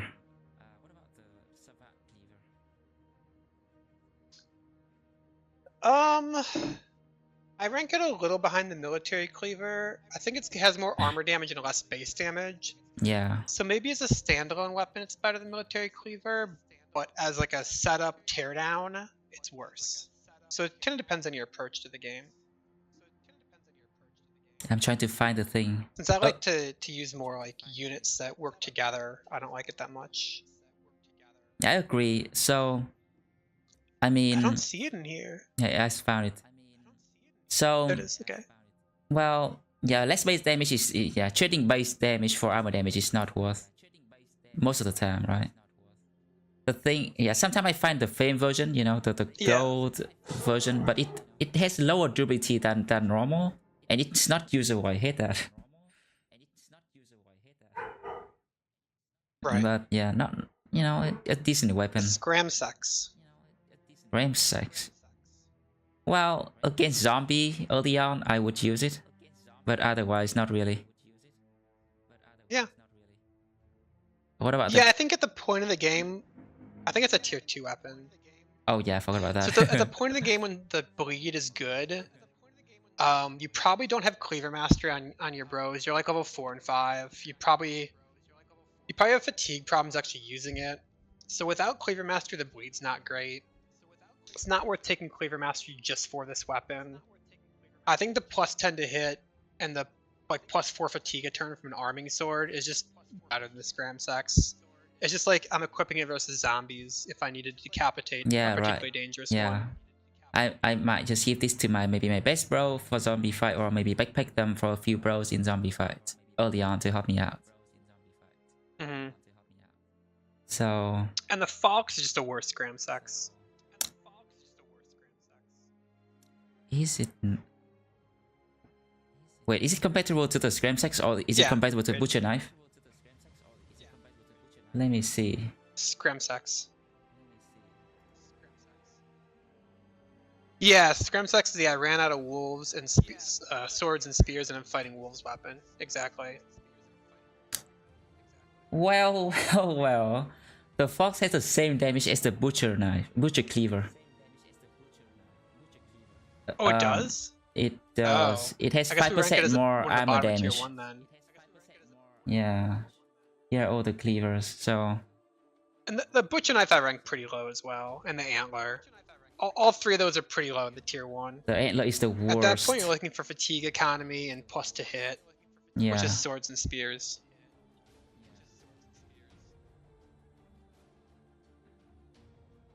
Well, the bleed is a bit scary for your bro early on, but yeah, otherwise not the biggest problem.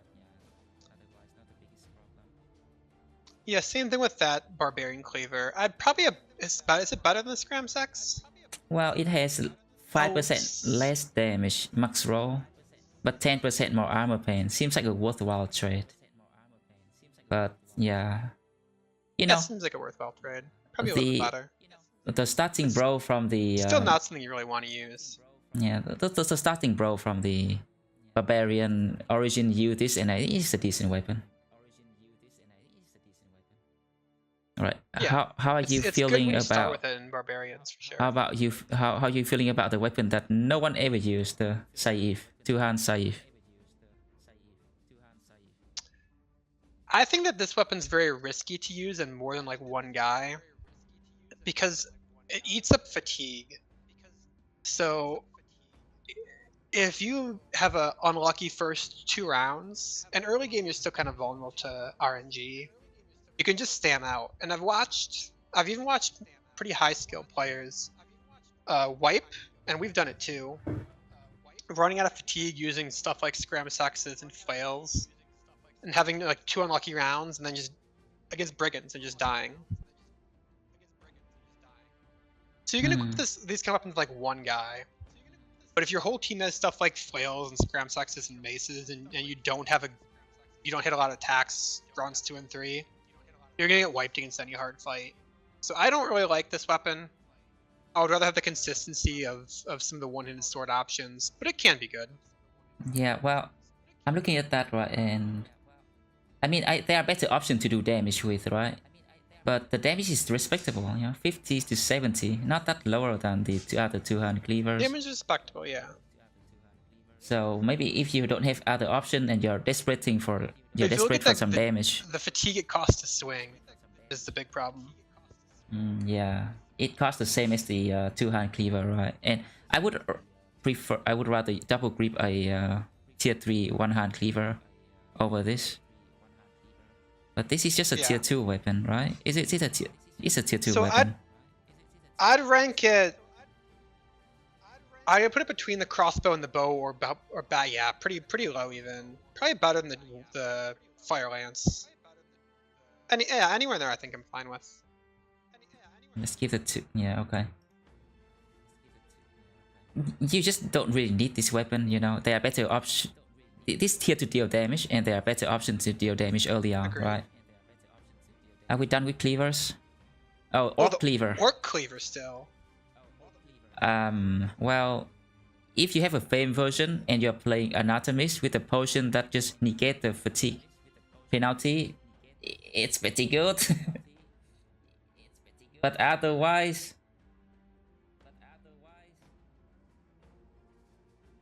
Yeah, you're just opening yourself up to die to bad luck by running orc weapons.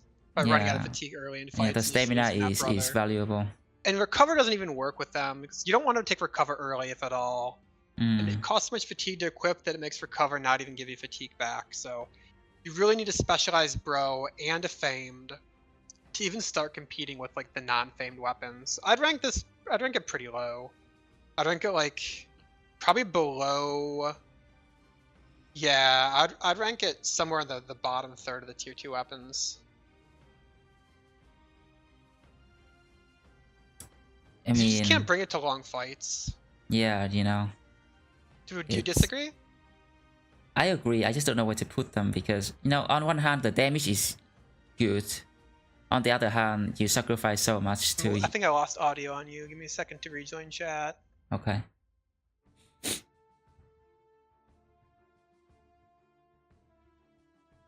Okay. Okay, so I think, right, the damage is still respectable. So if you know, sometimes you might need it. You might find the need to have some more damage. Yeah, I lost your audio, Feedy. I can't hear you anymore in Discord. Okay, let me check real quick.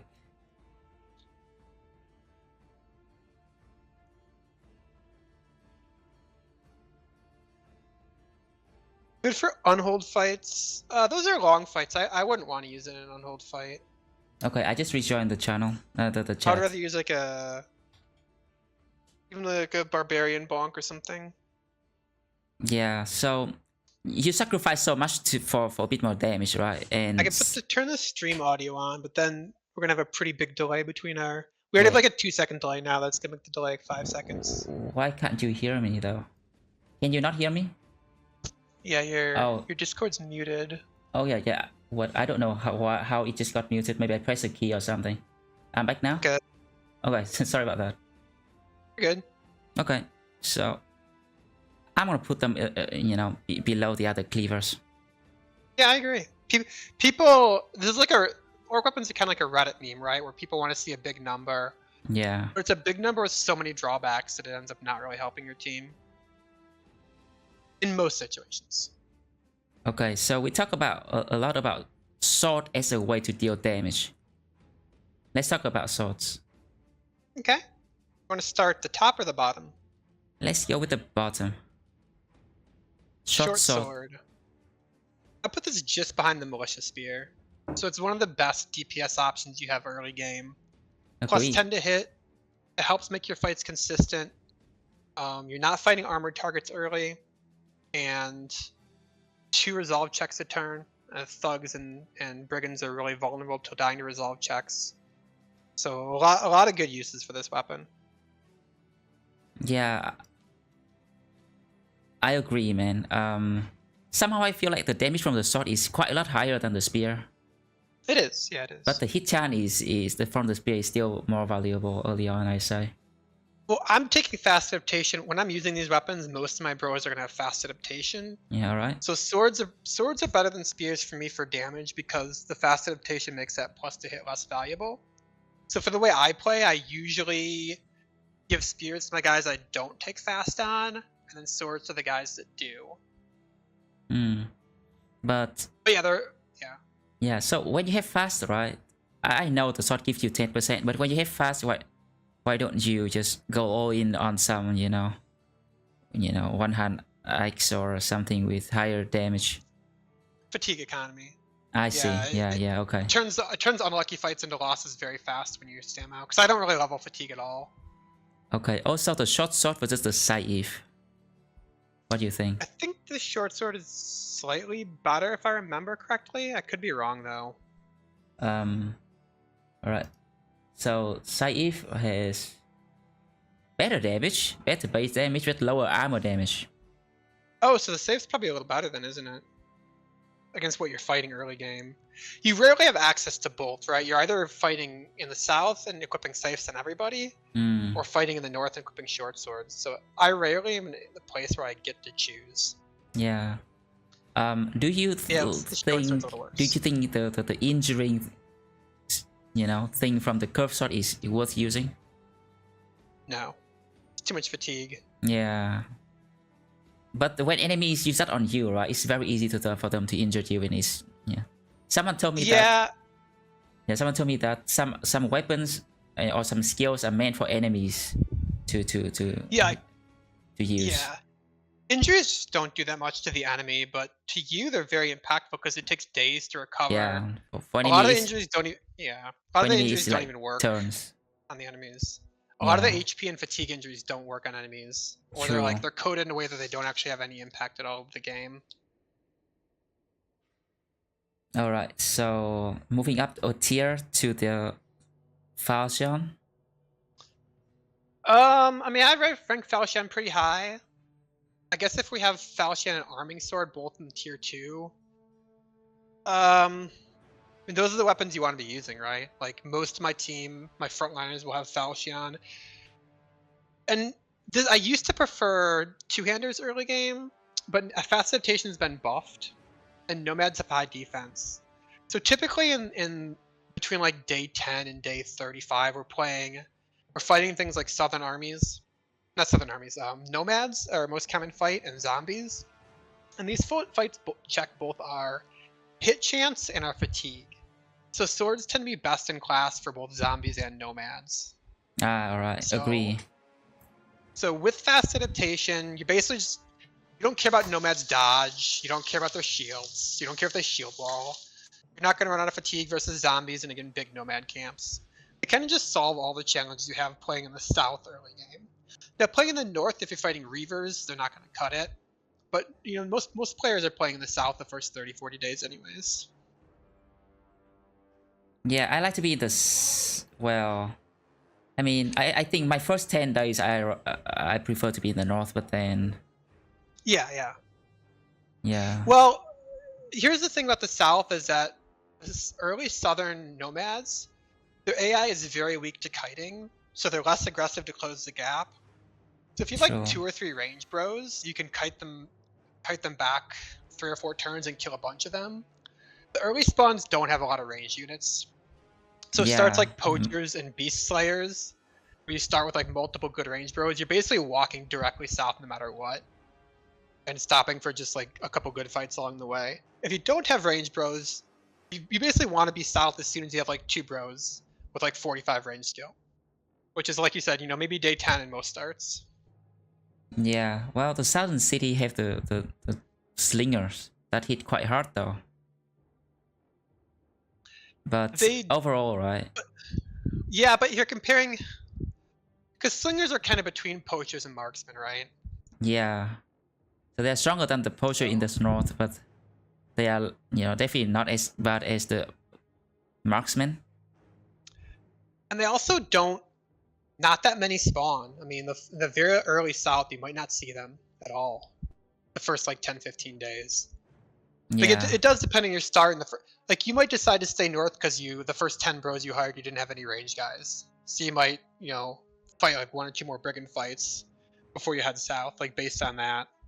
Yeah, I do want to I do want to go south early though. There's arena, there's tons of trade goods. A lot of places guys to hire. Yeah. The big problem with south is that snake fights. Oh boy. I hate snakes. Without snake fights with no third partying. So anything more than like 7 or 8 snakes, you're just going to lose a bro, and you can't play around it. So that's the only. So I think 6, 5-6 snake is okay, but like early on, if it goes to about 8 to 10, it's already super scary. Yeah, I think almost every run I make the same mistake. Of fighting snakes too early. Fighting snakes too early. Yeah, I don't have underdog. I don't have nimble. I don't have like the tools you need to beat them. Yeah. And they take one of my level 5 bros. That's a huge tempo loss. So. Freaking snakes, dude. The beast fights, I think after day 15 is a 40% chance to be snakes too. The beast contracts in the south.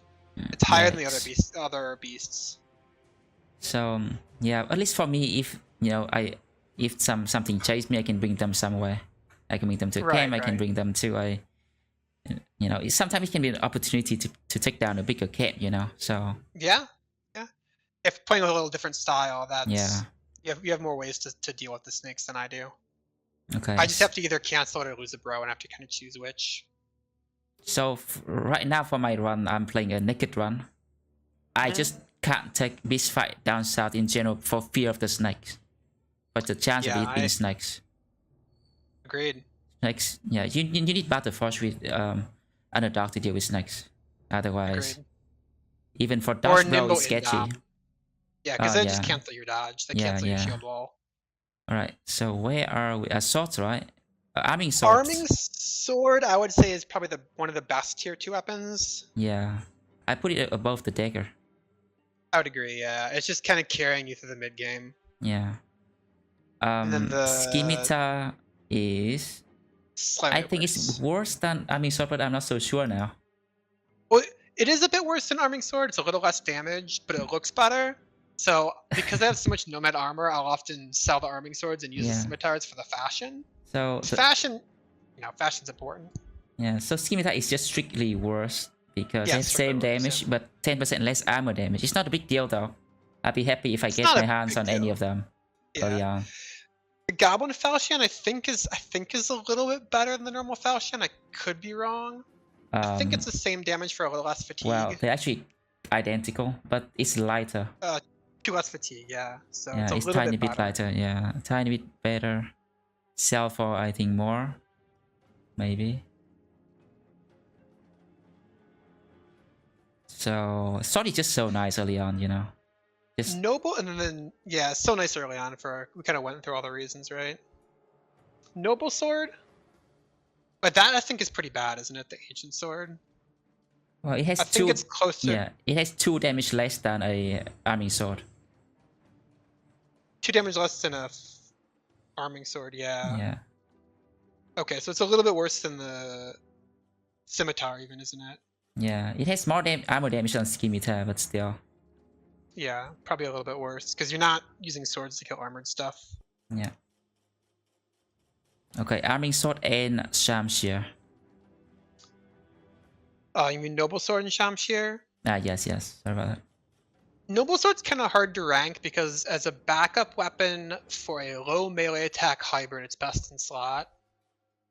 If you still try to make riposte work, which is not really a thing, it's best in slot. It's okay on tanks with like kind of higher attack when you actually want to hit stuff with your tanks.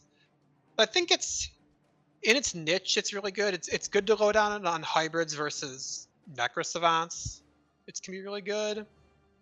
Basically good on bros with like, I'm gonna say 70 to like low 80s melee attack and no melee mastery. It's probably your best in slot. So you're probably gonna use it on like 1 or 2 bros every run. But it's not a weapon you're like super excited about. Yeah, I think they actually did the Noble Sword injustice because it only has 5 damage more than an arming sword, you know? Doesn't it get more armor pen or something? Oh yeah, it has 5% more armor damage and 5 more base damage. Yeah, it's not that big of an upgrade. Yeah, the durability I think is the big upgrade. It's 72 durability, so if you're posting, you need that durability. Well, it's a nice weapon. Yeah, it's a nice weapon to have for sure. But you can do just fine with arming sword, and by the time you move on to this, you might want other. You have more options now on tier 3, you know. So maybe lower, maybe be in front of the cleaver. Yeah, I'd probably put it in front of the cleavers. In the middle of the cleavers is fine too. Okay. It's another like you're going to use it on a specific type of bro, but it's not, you know, not a huge deal. It sells for a lot though. It sells for like 600-700. You know, you see you see this weapon on a leader and you don't think, oh wow, I want that upgrade. You're like, hey, that's money. And that's just a little bit worse than the Noble Sword. A little bit worse secondary and a little bit less damage. This thing is freaking deadly on Swordmaster though, because they just injure you no matter what. I mean, if you want to make a meme build with crippling strikes and Swordmaster, you can like it's quite fun actually. You injure everything.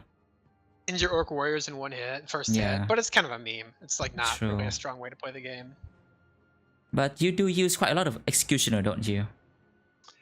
I use a lot of Executioner because I don't use Zerk Frenzy. I'll take Executioner on maybe like 3 to 5 bros a run. Yeah, so don't you think that, squeezing in a Shamshir boy might enable the whole team to do more? I tried stuff like that. I tried like crippling strikes on my mace guys. I think there's just, if you're hitting stuff with a two-hander, you're injuring it almost all the time. And so it just ends up kind of being worse than a two-handed mace. Or like worse than like a shield mace guy. Like with a shield, for a defensive guy, you're not going to injure even with gash. And then when you like start going up to high defense Battleforge two-handers, you're going to injure anyways. So I didn't find a lot of value in it. Yeah, alright. Yeah, bonksters kind of do too much. Yeah, just bonk them. Yeah. Why jump through hoops when you can just bonk them without mastery, right? Yeah, exactly. Alright, moving on to the two-hand swords, right? We got the, Warp Round and the Great Sword and stuff like that. Yeah, the Warbrand is just, I think it's a little bit worse than a double gripped arming sword. The damage is, I think, a little bit lower, if I remember correctly, and I think it also costs more fatigue to swing. I think the Warbrand is a really narrow weapon. Like, you use it when you find it early game, but you might use it for 2 or 3 fights, and then get rid of it. Yeah, I just don't see the point of this weapon because... Yeah. Like, what is it? I mean, it's supposed to be the two-hand cleaver, like, kind of comparable to that. But it's only, become as good as the maybe Saif, two-hand Saif. Yeah, I would put it somewhere around there. Yeah. Ronfire is probably a worse version of this thing. Agreed, yeah. Just slightly worse. Or a lot worse, actually, So, yeah. 45 to 65 compared to 50 to 75. Much less damage, but way more armor damage. Interesting. Yeah. Big trade-off here. But yeah, still, but right. Yeah, it's still not enough armor damage to want to use it against, armored stuff. So I think the best time when I find and use for this weapon is against Kraken for a with reach guy. advantage guys. Yeah, exactly. Reach advantage guys against Kraken. Like, Warbrand is pretty good. Say for my fencer, I mean, not even. I mean, it can berserk recover at least. It is something. Yeah. Against Kraken, berserk recover can be nice to have. But I normally do the bushes strategy against Kraken. So. Yeah. Sometimes you need to do it quite early though. Like if you have 20 people, you can't do that anymore. You need to have only maybe 15 bros. But I'll usually play the 12-man origins. So I mostly play Wolf and Glads. So recently I just learned that the 3-man strat or even the 1-man strat is way safer than the whole team strat. But it is, yeah. oftentimes I don't have the luxury to do the whole team. I mean to do the a few people. The whole team had to jump in there.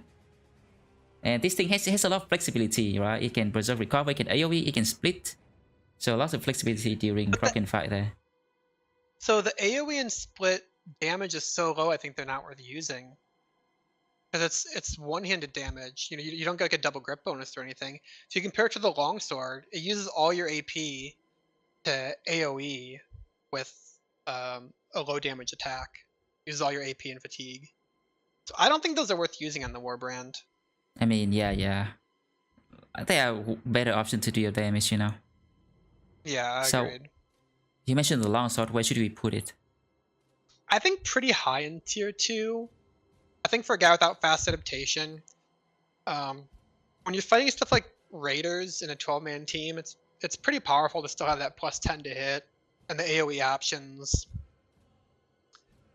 Yeah, it falls off against anything tougher than raiders, but probably have a better weapon by then. So maybe not. I don't know if it's as high as the Falchion or not. It's probably a little less damage against a single target than like an arming sword. But if you're like making Battleforge guys without fatigue and you have like 210 armor, it's pretty fatigue efficient. Yeah, one of the most mid weapons in the game, I'd agree. That seems like a good place to put it. I often don't use this for my normal team at all, but the only time when I use it for my lone wolf early on, because you start out with this thing. Yeah, lone wolf early on, but yeah, I'll use just like zombie fights. You know, you might Yeah. bring it. Um, upper raiders drop it, so So it's a weapon you might use for 10 or 15 days. But in those 10 or 15 days, I think it's pretty good. I think I would use some of the arming sword over this, so I will put it lower than the arming sword. Yeah, I agree. It is for a dodge nimble guy, arming sword's better.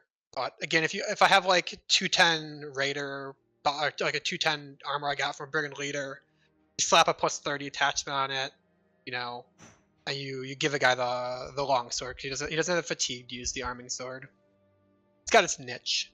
Yeah. Hold on 1 second and go grab a drink. Okay.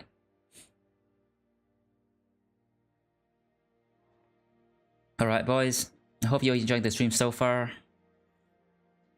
You know, it's 2 hours or long already, and I I didn't expect to. It might go on for another 2 hours. I didn't expect to be this long. But all right, just to answer some question quickly, right?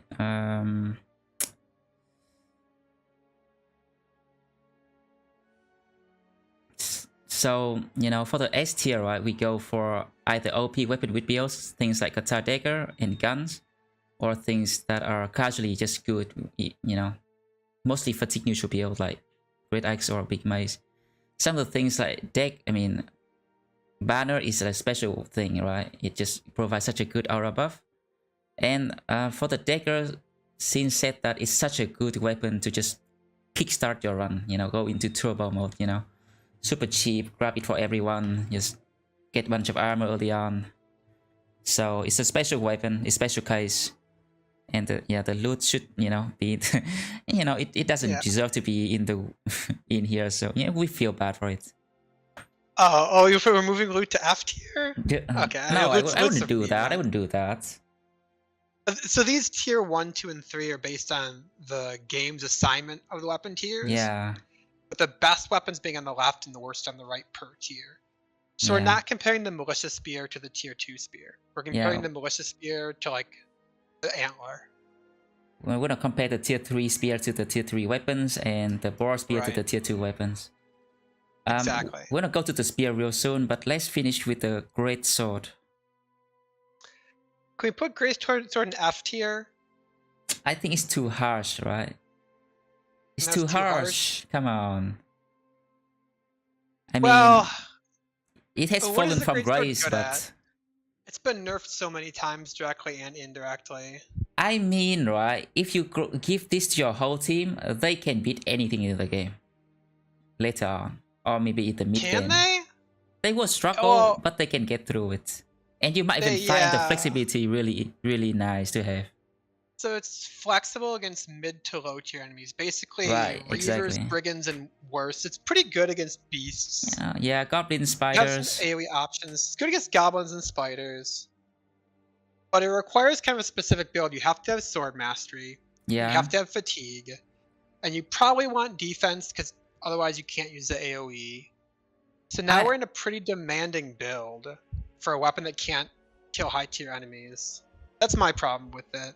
Yeah, it doesn't specialize in anything at all, but the end of flexibility, flexibility is not that important. It specializes in clearing trash with a brother that has good attack, great fatigue, and good defense. So, do you really want to build a brother with all those assets into a trash clear? Like, sure, it's fine at killing like Orc Young, but do you want to take like one of your strongest dudes, like give him Orc Charm, and have him slaughter Orc Young?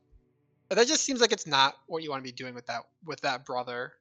Yeah, well, I feel so sad though because it used to be such a cool weapon and it looks great too, you know?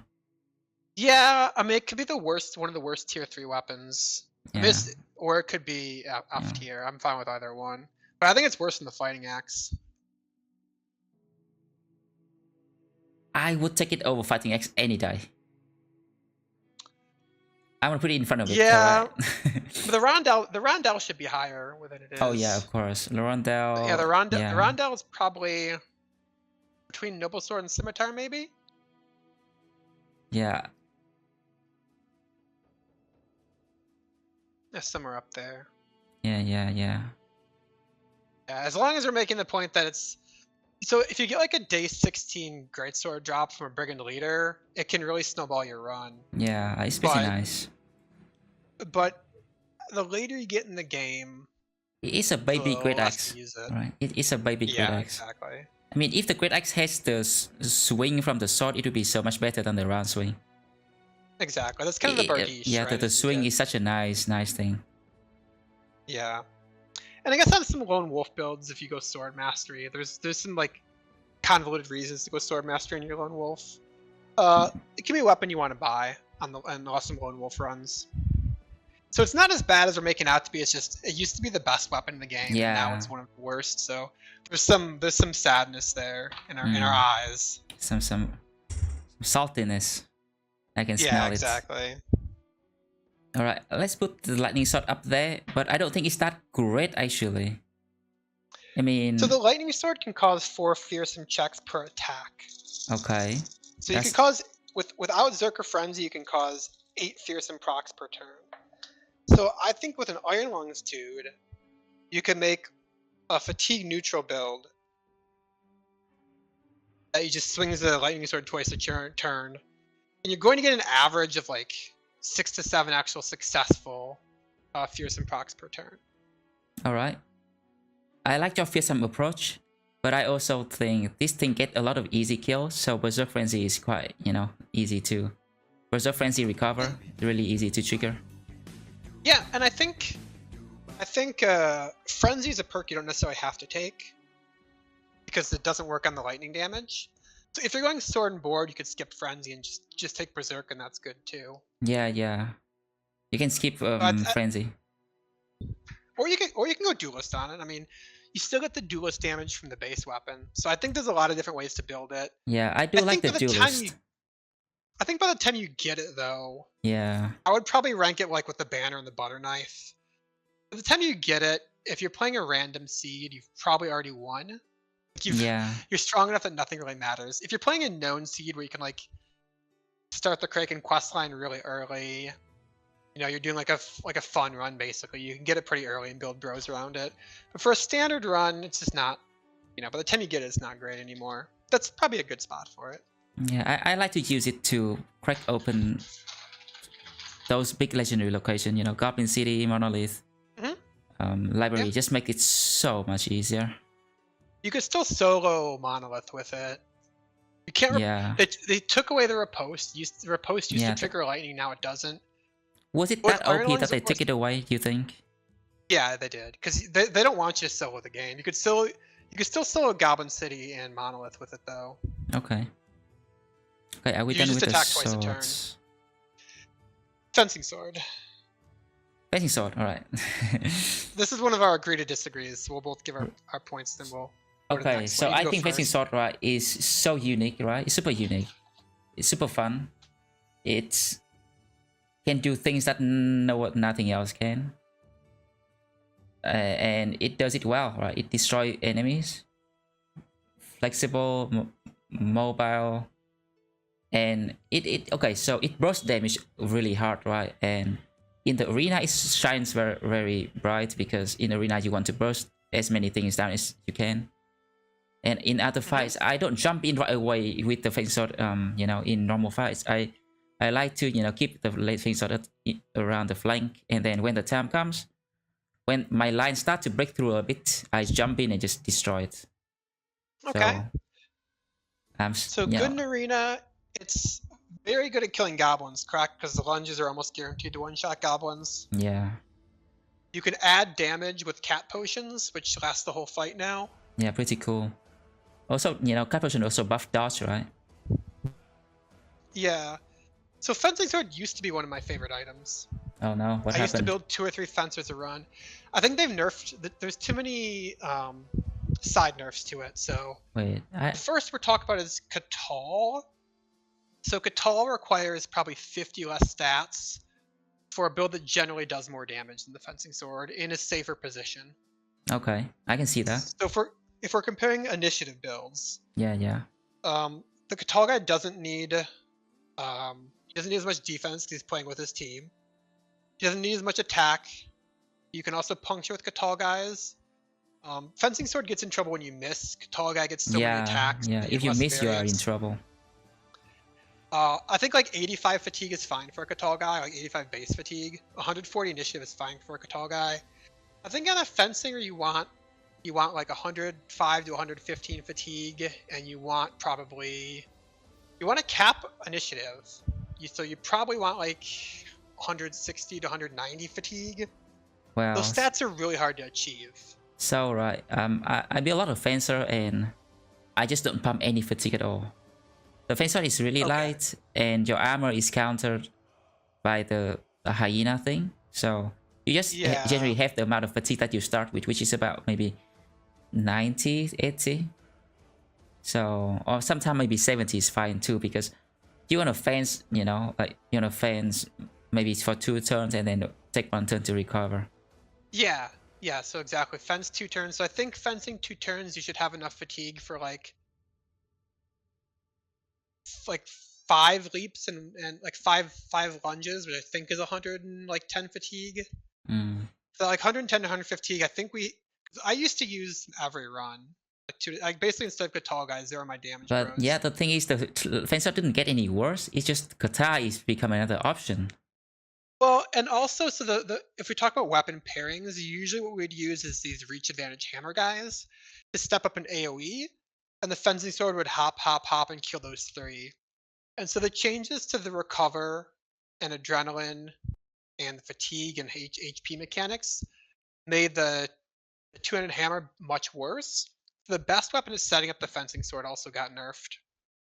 I like that. I like that you use the hammer to set up the fencer. I never did that actually. Yeah, so we used to run groups of 3 where we'd have a hammer guy, a fencer, and a thrower. And so what we'd do is the hammer guy would step up, use the AoE, the fencing sword would clean up, and then the thrower would kind of clear space for the fencer to move again. Or he would like throw 1 jab so the fencer would get a kill and then trigger Zerkin Frenzy off 1 hit.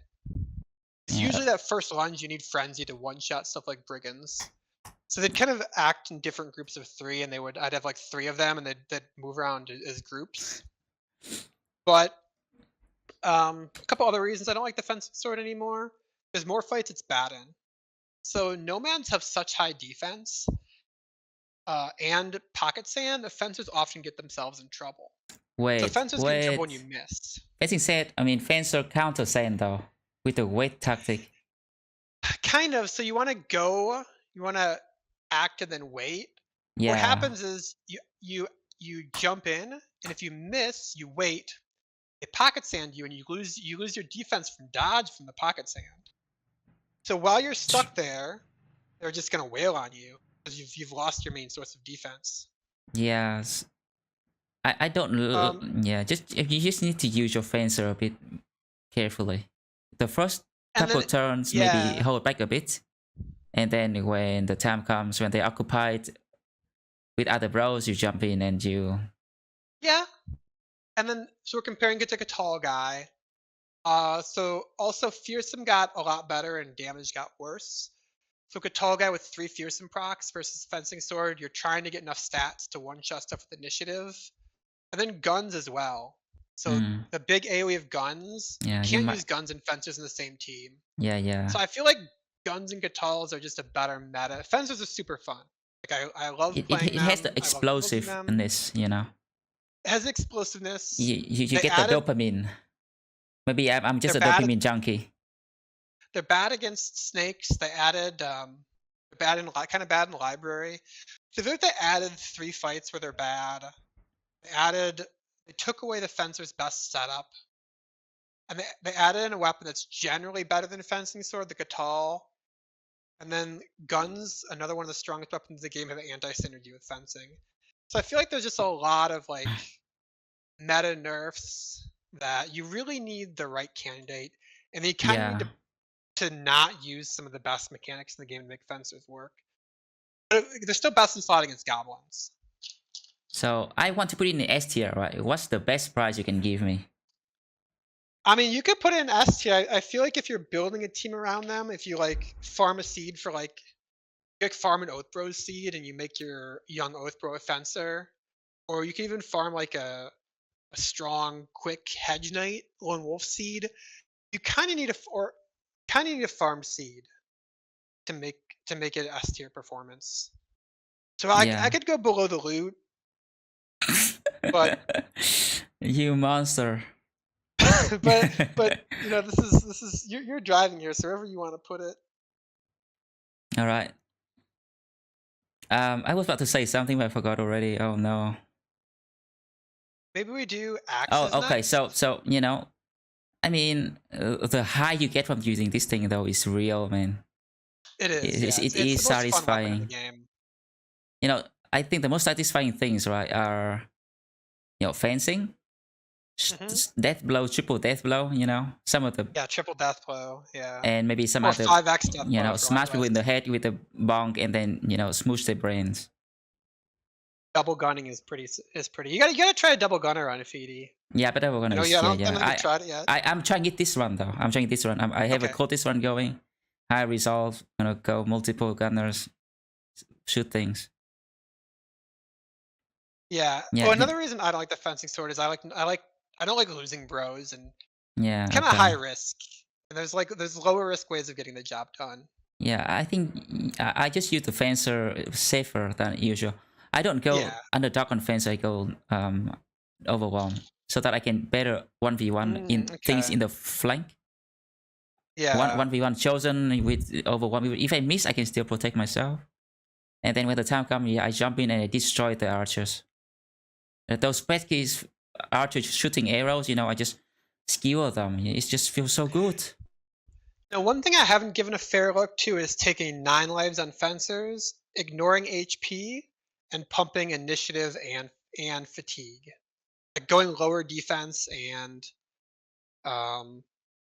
so making them more of a glass cannon, relying on 9 lives for saves. I have not tried that, and it could be good. I don't love that idea though. I don't love it. I don't love it either, because you get hit once and you're injured, and then you're just dead. Yeah. If you find the bro, if you find the thing, right, and if you play around, your fencer is like the key player. You have to play around him.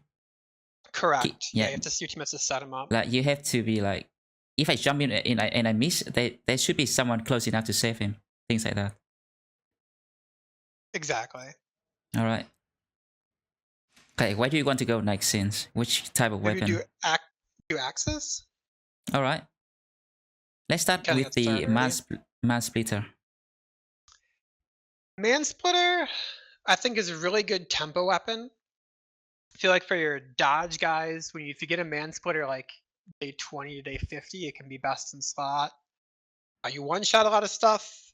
There's a lot of cool tricks with mushrooms. You one shot close to one shot honor guards. Yeah, I think you just run. Yeah, most of the time you one shot them. Yeah, so if you make them run through fire pots for 2 turns, this is how the number 2 time for Monolith speedrun was based on kiting the skeletons through fire pots for 2 turns. Yeah. And then the rest of the team was all mushroomed man splitters and one shot at everything. Okay.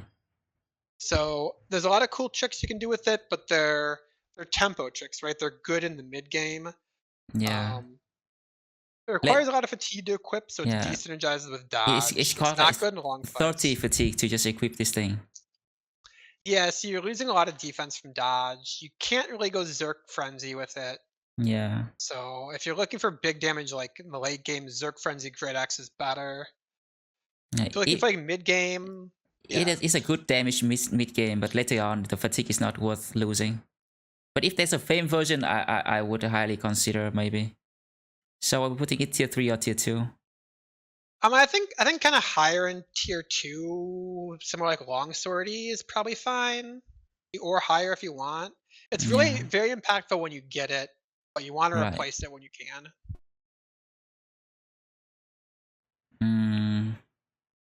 Okay, what about Chosen Axe? I think it's better than the normal Great Axe. I think slightly better than Great Axe. So Chosen Axe is more hits to kill against medium armored enemies. Yeah. Higher chance of double fearsome on your first attack. So it's more armor pen, but less damage. Agree. Against unarmored enemies, which is really just beasts, and armored enemies, heavily armored enemies, which is really only orc warriors, the Great Axe is a bit better. But against almost everything you fight, And the fact that you get them free, the chosen axe is generally a bit better. Yeah, true. What else we have? Alright. What about the woodcutter axe? I don't know. It is called the woodcutter axe. I mean, I think it's kind of lower on the tier 1 weapons. I'd put it between the broken sword and the crossbow. It's okay for like an adrenaline guy, but it's not quite enough damage to one-shot thugs unless they have lighter armor. So it just doesn't quite do what you want weapons to do early game. Yeah, somewhere in there, maybe below the crossbow. Anywhere in that region's fine though. Yeah, I don't like two-hand weapon that much early on. I'd rather have double grip, you know. Agreed. What about the Agreed. hatchet then? Hatchet's also, I would rank it below woodcutter's axe. The damage is so low that I think I'd even use the cleaver over it because the bleed's kind of useful early. So Worst? I don't think you ever. I think it's, yeah. I mean, anywhere in that bottom section, Yeah, I think it's fine, fine. right. You don't I- really equip it if you have other options, but it's not as bad as the ice pick. Well, yeah. I mean, you could put it in F tier if you want, and I wouldn't argue against it. I think, well, the F tier need to be there to make an example out of things, right? Out of like the warbow. Sorry. Alright. Yeah, you need to be especially, you know, horrible. I think the hatchet is okay to deal damage against dogs, right? You hit them with this, they will die. Okay. At least, you know, and unlike the pickaxe. How you like the, what is it called, dude? The hand axe? The hand axe. I think hand axe is pretty, for damage, it's pretty good when you get it. Like, you get it from raiders. With fast adaptation, it out damages the swords. You have that fatigue consideration, though, so you kind of need axe mastery to actually use it in longer fights. So I would probably rank it maybe like, I think it's around the cleaver. Around the one-hand cleaver. Yeah, I would rank it higher than the two-handed safe. Okay. I mean, so you need to have enough fatigue to use it in long fights, which means it's probably gonna bro with axe mastery. So I don't mind having like one bro with each mastery, because I'll just like, if I get a fighting axe, I know it's like the worst tier 3 weapon, I'll still take axe mastery and duelist on like a fodder bro. Yeah, alright. So I think it's got its place, but it's not. I mean, it's not in like the war brand, but it's not probably behind the flail. I would rather just slap a mace on that fodder bro and turn him into a stunner rather than turn him into something that try to deal damage with an axe. Okay, yeah, I think that's a good point. I think we're fine with that there. Right. So anything orc axe. Orc axe. I think pretty low, right? I think probably with behind the orc cleaver. It's got the same issues behind cleaver. I agree. You're just setting yourself up to lose long fights. Okay, I think the long axe is the last axe we have, and oh boy, we got some of the river things. I think the Reaver axe. The Reaver axe, I think, is probably with the orc weapons. It's worse than the hand axe. A tiny bit worse. Axe. Yeah, it's probably worse than the safe. You don't need to be too precise, you know, but you know, just general. Yeah. You generally don't want it. I'll take the spear over this any day. Yeah, for sure. Below the cleaver, yeah. Yeah, anywhere in there is probably fine. Okay, what about the long axe? I like this. Well, long axe is generally best in slot for 2-tile weapons without mastery. And if you're building axe fatigue neutrals, which I tend to not build very often, I think maces are just better. But if you want to build quick hands fatigue neutrals, it's also a best in slot weapon. But it's not a build I think is one of the strongest builds in the game. So I would probably rank it. I would put it behind the crossbows. Yeah, somewhere probably between the crossbows and the cleavers, I think is probably correct. Yeah. It's the best weapon for builds that aren't. Yeah, I quite like the Great Axe Long Axe combo because it's just so easy to use, you know. Anyone can do that and perform well. Right. And so if you're talking about like different fatigue neutral setups, if you're going axe fatigue neutral, the brother doesn't need very high attack. So if you're going mace fatigue neutral and your mace guy misses, you also lose damage on your Qatar guy. So if you have like an 83, 84 melee attack, fatigue neutral, he's better with axes than maces. And then if you want your team to, if you want each brother to be a standalone powerful and not need a combo, axes are also better than maces. So axes work well with quick hands on fatigue neutral guys. Yeah. So yeah, it's good. Okay, what do you want me to talk about now? Your turn. Do we get all through all the axes? I think we are done with the axes. Oh, let's go into throwing axes. Let's go into throwing axes. Okay, so thrower are quite strong, right? We didn't touch on the thrower yet, but thrower are quite strong. They got nerfed multiple times, but they are still one of the best way to deal range damage. And some enemy resist the piercing damage from the javelins, so the throwing axe is next best in slot, I guess. You know, I would put this. I mean, the throwing axe is not as good as javelin in most cases, but they are not bad, and in some cases they are, you know, better. Well, I mean, it's hard to compare a throwing weapon to a melee weapon, right? So where do I put this thing? I think you're in the right area. Yeah, I think you're somewhere in the right around area. the range weapon. I early on I take it over the bow, but maybe not over the crossbow. Yeah, I would take it over the crossbow because they get plus 20 to hit on them. I mean, I would put the javelin in front of the crossbow, but I might put the axe behind them. But I can put them together, you know. I would put javelins with the swords. Oh yeah, the javelin should be a lot higher. Yeah, I agree. Yeah. I was about to say there's a big gap between the axe and the javelin.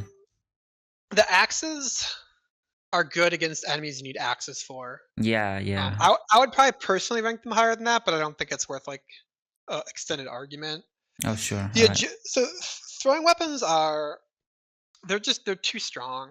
If you compare them to other damage sources at 2 to 3 tiles, including reach weapons, bows, crossbows, they're just so much more damage. It's about triple the damage of the other options, even after both nerfs. I think the targeted nerf is for the, you know, the high end javelins, but they actually, I mean, the casualties, you know, the unintended casualty are my beloved bowlers and my slings, which don't cost ammo. Bowlers next. Right, let's do all the throwing weapons. Okay, yeah, do all the three. So, what about the jabs? Culprit of all the nerfs? They're pretty high in the S tier. They're up with like a tall and the bonk and the great axes and the gun. Yeah. Somewhere up in that range. Let's commit it to the gun, you know. It's both the range. Which one do you like Better more? Than the gun. I don't think I ever build. Basically, my perspective in the backline is they're either a thrower, a banner, or they're dismissed. I don't make any other backliners. That's it. All right. Very strong. Very strong. My gunners are also throwers, so yeah, very strong. All right. You can put it between the axes. Between the axes. That's fine. It doesn't make a difference. Yeah. Let's keep the axes together, maybe. That's fine. I don't think it makes a difference, right? Okay. Yeah. Yeah. The what about throwing the weapons axe? are just. You want to put the throwing axe on the S tier too? I don't think they're S tier because they're only good in like 3 or 4 fights. They are better than the normal jabs, so I'd put them pretty high on tier 3. You need to build a team around guns, and jabs are just good on every team. I think late game throwing weapons are better than crossbows. More DPS.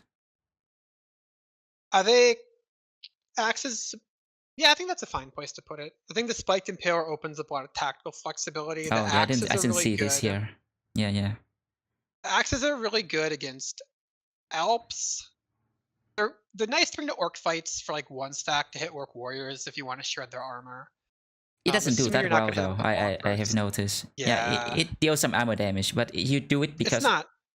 Yeah, you do it because you can't do much else, not because it's good against them. Because you don't have enough jabs to fill up. You don't have barbarian jabs to fill everybody up, right? Yeah. And they're good against skeletons and Alps because Alps ignore piercing damage as well. But that's really about it. Yeah, you used to be able to 2-shot Honor Guard quite easily, but now it's more like 3 shots. Yeah. They nerfed the axe a bit hard. Well, I guess it's fair though. 2-shotting Honor Guard and 2-shotting Chosens is a bit broken. But still, if you're running Zerk Frenzy on your throwers, which usually you do if they're just like thrower hybrids, Mm. then you hit something with you hit like one guy with a bonk, and then you like 1 or 2 shot him and get Frenzy up on your thrower, and then you start 2 and 3 shotting honor guards and Yeah, champs and thrower stuff. is just a really nice weapon to just clean up, you know, to finish off things. You don't need to go close range. You need to go, you know, like max damage. You can throw 2 tiles away, 3 tiles away if you need to. And stuff like Swordmasters and Hedge Knights that can be hard to take down don't have range defense. Yeah, you need thrower to deal with Swordmaster, especially in the arena. Exactly. Yeah. So in arena, the only consideration against them is they're ammo intensive, but you just use like a long axe in easy fights and save your ammo for hard fights. Yeah. All right, we got the slings, the crude javelins, and the bolas. Crude jabs are they F tier? The crude jabs? Well, they don't, you know, like when the javelin is this high, this thing, you know, it's not as good, but if you get your hands on it, it still do decent damage. Okay, I mean, I don't think I use them very much, so I don't even know what kind of damage. I know they have minus to hit, don't they? Do they? Wait. Thought they do did. they? So I never equipped these. Crude jav. Bundle of crude javelins. Bundle of crude javelins. I don't. Yeah, they have the same to hit penalty as no, yeah, right. And you know, look at this damage. It's not that bad. This thing will still kill raiders when you need to. Maybe you want to conserve some ammo. Some of the better javelins. When you fight a raider, you can pull these out if you want. So you know they aren't as good, but they aren't unusable. You know they still deal respectable damage. Okay, I'm down with wherever you want to put them then. It's gonna be tier 1, but maybe in, well, is it better than a crossbow? I think it is better than a crossbow. Probably better than a crossbow. Yeah, like say I'm level 5 with mastery, this thing still destroy right early on, you know. Yeah, for sure. Like, where do you want to put the bowler? Bola, you're the bola lover, so yeah, this one I'll leave in your hands. I mean, it's trash, right? But it deals strike damage, which is better than javelins in certain fights. It doesn't cost that, you know, you can use it without losing any ammunition, you know. Maybe in long expedition where, well, where you don't have enough ammo, you can just throw these from the goblins for free. But yeah, the recent nerf has made it quite bad. But again, right, when you have a duelist with throwing mastery, you will still injure brigands with this, so it can still kill people, but I don't think it is of F tier though. Unless, yeah, I don't think it is of F tier. Let's put it low tier 1. It can kill people, right? I assure you. It doesn't, yeah, it can kill people, dude.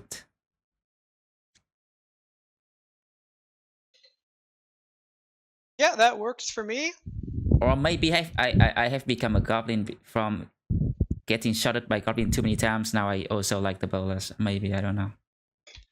I mean, you know, if you have bolas and jabs and you're going to fight Alps, you take the bolas, right? Yeah, to yeah. your point. And probably skeletons too. What's your take on the slings though? That's gonna be interesting. I think the Nomad Sling, if you have throwing mastery, good for a couple things.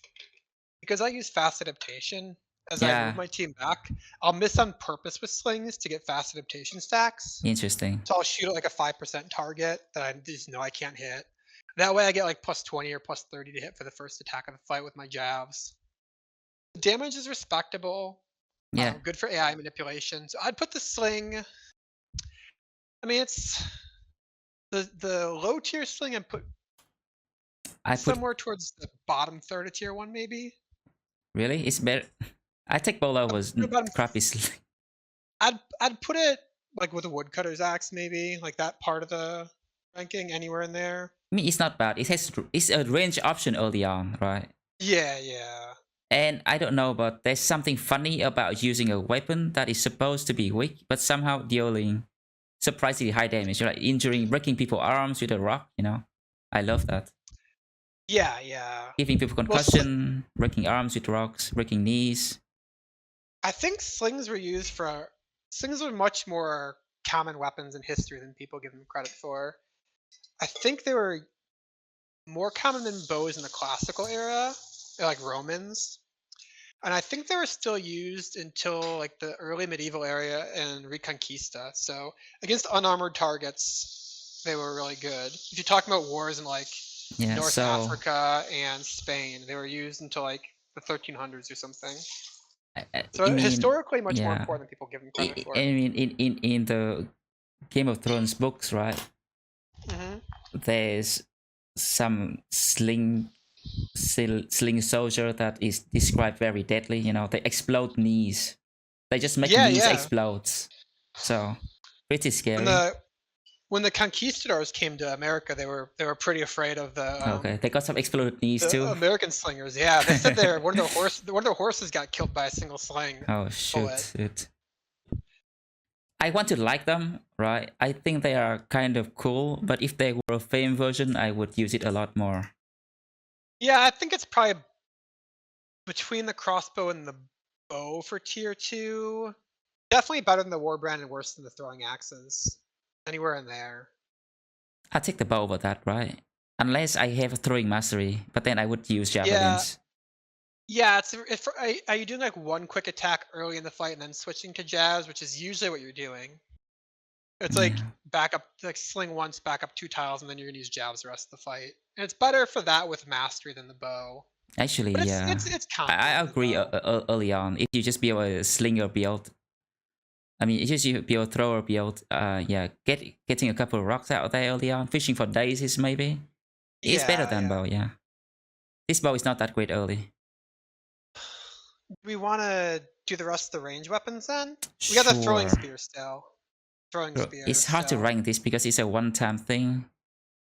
Alright, so it deals about what? 50% more damage than the javelins? yeah, it's better than the barb jabs, but it takes up an entire inventory Yeah, and you can slot. throw it once only.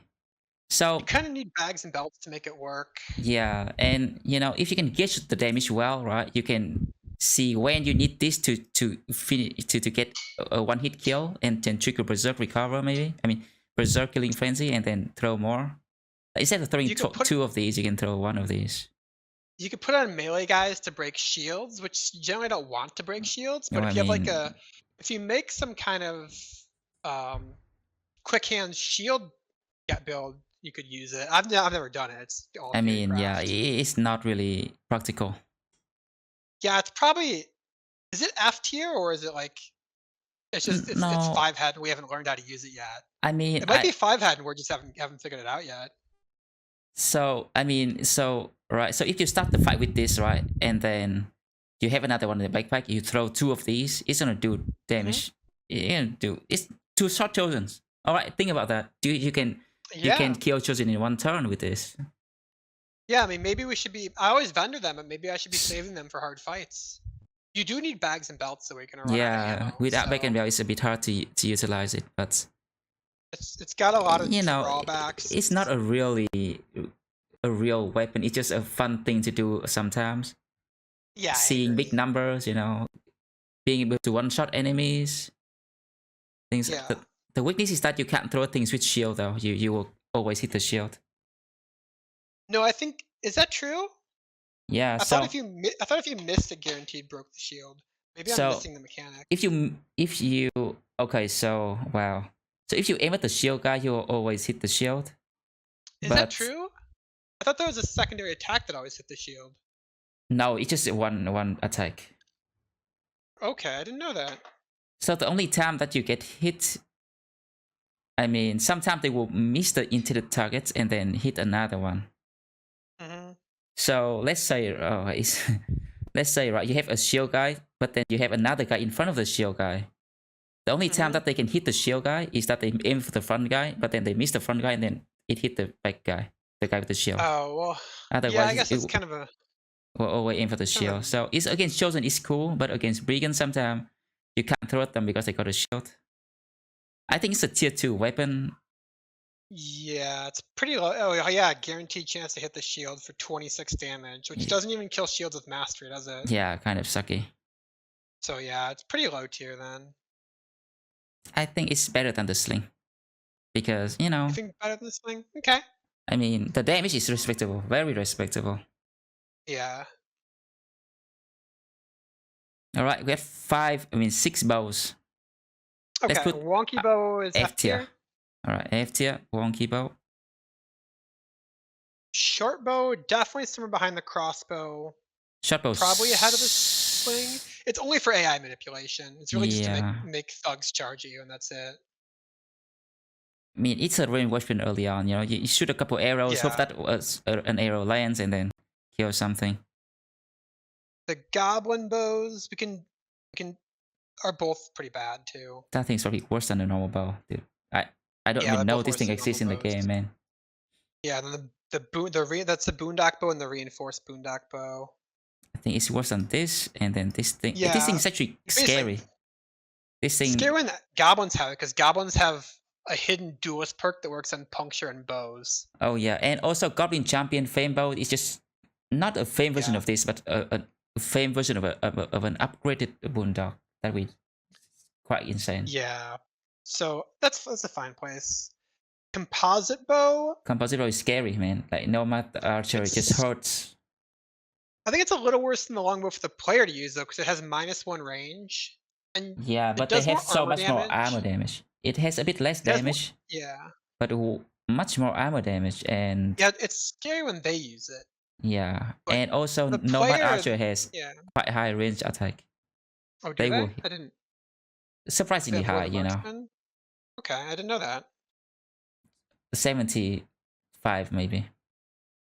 Okay. So I actually like it more than this bow for the damage, but I mean maybe I would be behind it because of the range, right? Like the range is still nice. Sniping things. Can we put Warbow tier 3? I would put Warbow in F tier. Oh, come on, man. I think it's one of the worst weapons in the game for its tier. I mean, it does its job, you know. It shoots things from far away that has low armor. But its job doesn't actually, like, when does it help you? I guess if you're kiting Lindworms. I mean, when you kite Lindworms, you don't even need to shoot them. So here's the thing: the bow's been nerfed like at least 10 times. Oh, it got buffed recently. It got buffed recently. You can walk once and aim shot. It's really nice. Oh yeah. Well, they've nerfed the damage 3 times. Really now? They've nerfed the AI on. You used to be able to snipe Beastmasters, but now they give Beastmasters enough range that you can't shoot them with bows. No, okay. From experience, right? Beastmaster move a lot closer nowadays, so shooting them is actually more viable. But it's not really worth. They have dodge and anticipation, so you're not gonna kill right. You don't really want to shoot them. But in most fights, there will be something that you can shoot at with the bow. Yeah, but the damage is so pitiful compared to throwers. I mean, you want to shoot at those targets with low armor. So it's nice against Hexen. All right, let's. Hexen, but you beat Hexen by bringing bad weapons. So being good in Hexen, like if I'm fighting Hexen, I'm bringing like bludgeons and short swords. What about they have, you know, like scary beasts amongst them? I mean, how do you use bad weapons to kill Hexen? I think if you're using bad weapons, the Hexen, they usually don't have that many scary beasts. Like 2 or 3 strats, like I'll have like 4 indom guys on my team. I can just indom the strats and kill the Hexen, and then kill the strats with like hand axes. I don't really care. Sniping Hexen, as soon as they curse your guys, you can one-shot 100 HP guy if you headshot a Hexen. So I lost a lone wolf run that way. It was with a longbow. I had my lone wolf. So you know, with a team, you know, with about 2 or 3 warbow guy with high range skill, you can kill Hexen before they can even charm you. Yeah, that's assuming that they're not guarded. So some of the Hexen AI, they'll have guards. If they have wolves, the AI is spiders, like the AI is a bit exploitable though, because first turn they usually will just first on the beast will move forward, and then somehow when I build my archer just normally, right, using nimble armor, not much don't pump in any initiative. Somehow my archer always move between the beast and the Hexen, so the beast move first, my archer shoot the uncovered hexen, and then it's much easier from there. But not only that, right? So there's different hexen spawn with different Yeah, beast true. It doesn't AI. always work. So 3 of the 5 hexen spawn, some of the beasts will be assigned to guard the hexen. So you would need bow mastery and bullseye and luck to kill them in turn 1. And hexen fights, what do you fight them like? So we're talking about hexen plus shrats and hexen plus unholds are the only 2 fights where it's going to work. But otherwise, the AI will hug the hexen with the guard hexen strategy that are assigned. So we're talking about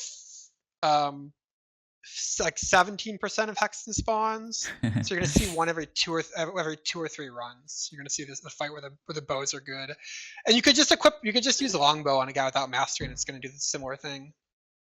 I mean, well, so I feel like that's so niche that it's not worth giving them a positive for. I mean, right? Like the warbow can shoot at something every fight, right? There's gonna be berserker to shoot at. There's gonna be orc young, even in orc fights against chosen. So, well, you can. We're comparing it to jabs or guns, though, right? Yeah, the thing is, the bow can use javelins too. So. But so could a gunner. Like, do I want to have 12 attack? Do I want to have 12 fierce procs with a double gunner? I'm just saying that the bow doesn't have the weakness because it can pair with javelin. Even though we are ranking the weapons, we are taking also BO into consideration, right? So the bow doesn't really have that much of a weakness, right? Close range is still can cover with javelins, and it does the best job at long range, right? Sniping things. But long range isn't relevant in this game. Like, shooting necromancers is not like there's like 10 reasons why shooting necromancers isn't a thing. I don't really targeting necromancers with bullseye. Mainly marksmen.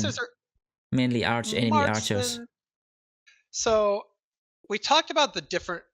So bow, you need to have a lot of attack for it to be good. Yeah, right. So if we're talking about bow against marksmen, we're talking about a high level team with high tier recruits against a fight their team normally starts winning consistently at level 4 and 5. I don't think that's worth giving. Like, brigand fights are hard when my team's level 4 and 5. By the time I start getting level 6 and 7 and more, I have nimble, I have fearsome. Brigands are just free. Yeah, you have option at that point, but the bow is one of them. Yeah. The bow is one way to do it. And it's a pretty comfortable way. You know, you sit back and you click at things and then they die, you know. Don't have to to trick them, don't have to go back and... So, I don't think the range of bow is useful, though, because if you want to protect your archers who typically don't have much defense, you still need to hug your front line. So, if you're hugging your front line anyways, you might as well have a throw. Like, my throwers are directly behind my melee guys to protect them. So I'm hugging my front line anyways, so the range doesn't help. We're talking about shooting necromancers. That's again, it's a level 4 to 6 fight. By the time your team is like getting level 7, necromancer fights are totally free. It doesn't matter how many there are. You don't need to try to snipe them. So we're talking about making fights that are already totally free slightly easier. That doesn't matter. You could just not bring the archer to the fight. You could just give him like a loot, and it would be just as good as the bow. Well, I mean, it just well, like, you don't want to have to, you know, when you deal with a bunch of archers, right, you don't want to have to just run around or run into them, right? You can snipe anything that is out of position, you know. Yeah, but how often does an enemy out of position, you want to snipe it, you can snipe it. Yeah, your range is the whole battlefield. You can always find something. Or you could just guarantee kill 2 things in front of you because javelins have plus 30 to hit and do triple the damage. Alright, so what's the best you can give the warbow here?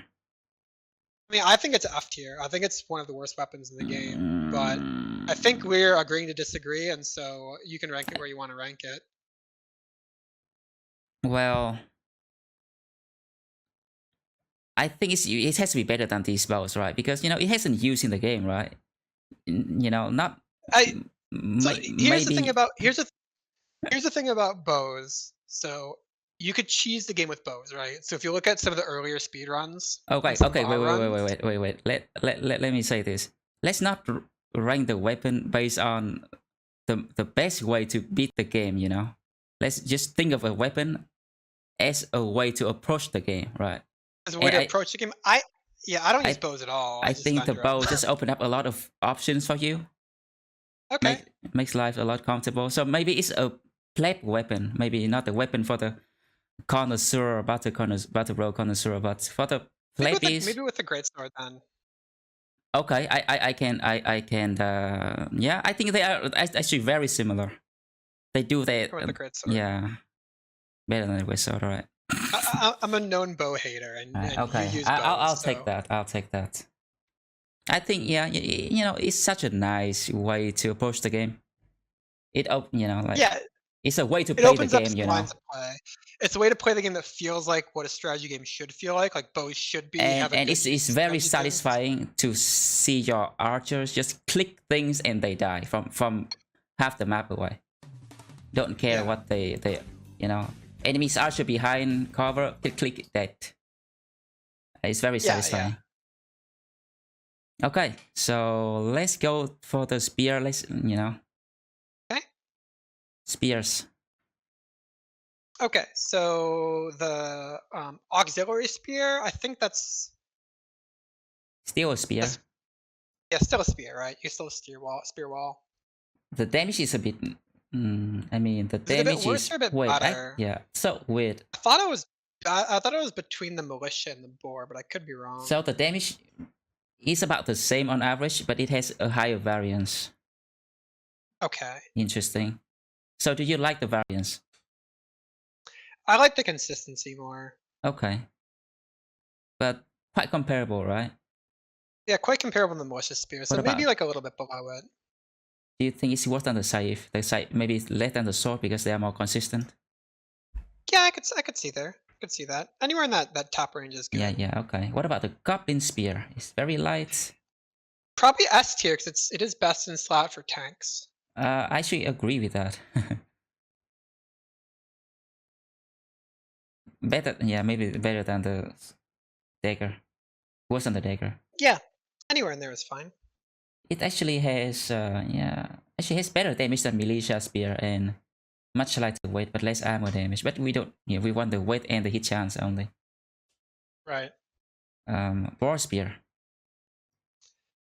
Oh, I think boar spear is pretty high on tier 2. We're still using it on dedicated spearmen are really strong in that like level 5 to 8 range when you're down. I like dedicated spearmen a lot nowadays. Yeah, good at controlling AoE for stuff like zombies, chosen even. Controlling parts of the battlefield when your team is not strong enough to. Your in-dam tanks aren't strong enough to survive on their own. Good plus to hit on people that aren't going fast adaptation. Good on low melee attack hybrids. A lot of good uses for them. Yeah, I think that's the correct place. Yeah, also I think, by the way, you get to tier 2, right? You don't really need the 20% hit chance as much as tier 1. Mm-hmm. So we value the damage from the sword a bit more, maybe. Agreed. Okay, so but the secondary starts to get powerful when you get spear mastery. Yeah, spear wall is super useful when used correctly. Exactly. What about the tier 3 spear? Ooh, I would put it near the long axe somewhere. Anywhere in there, I think I would agree with.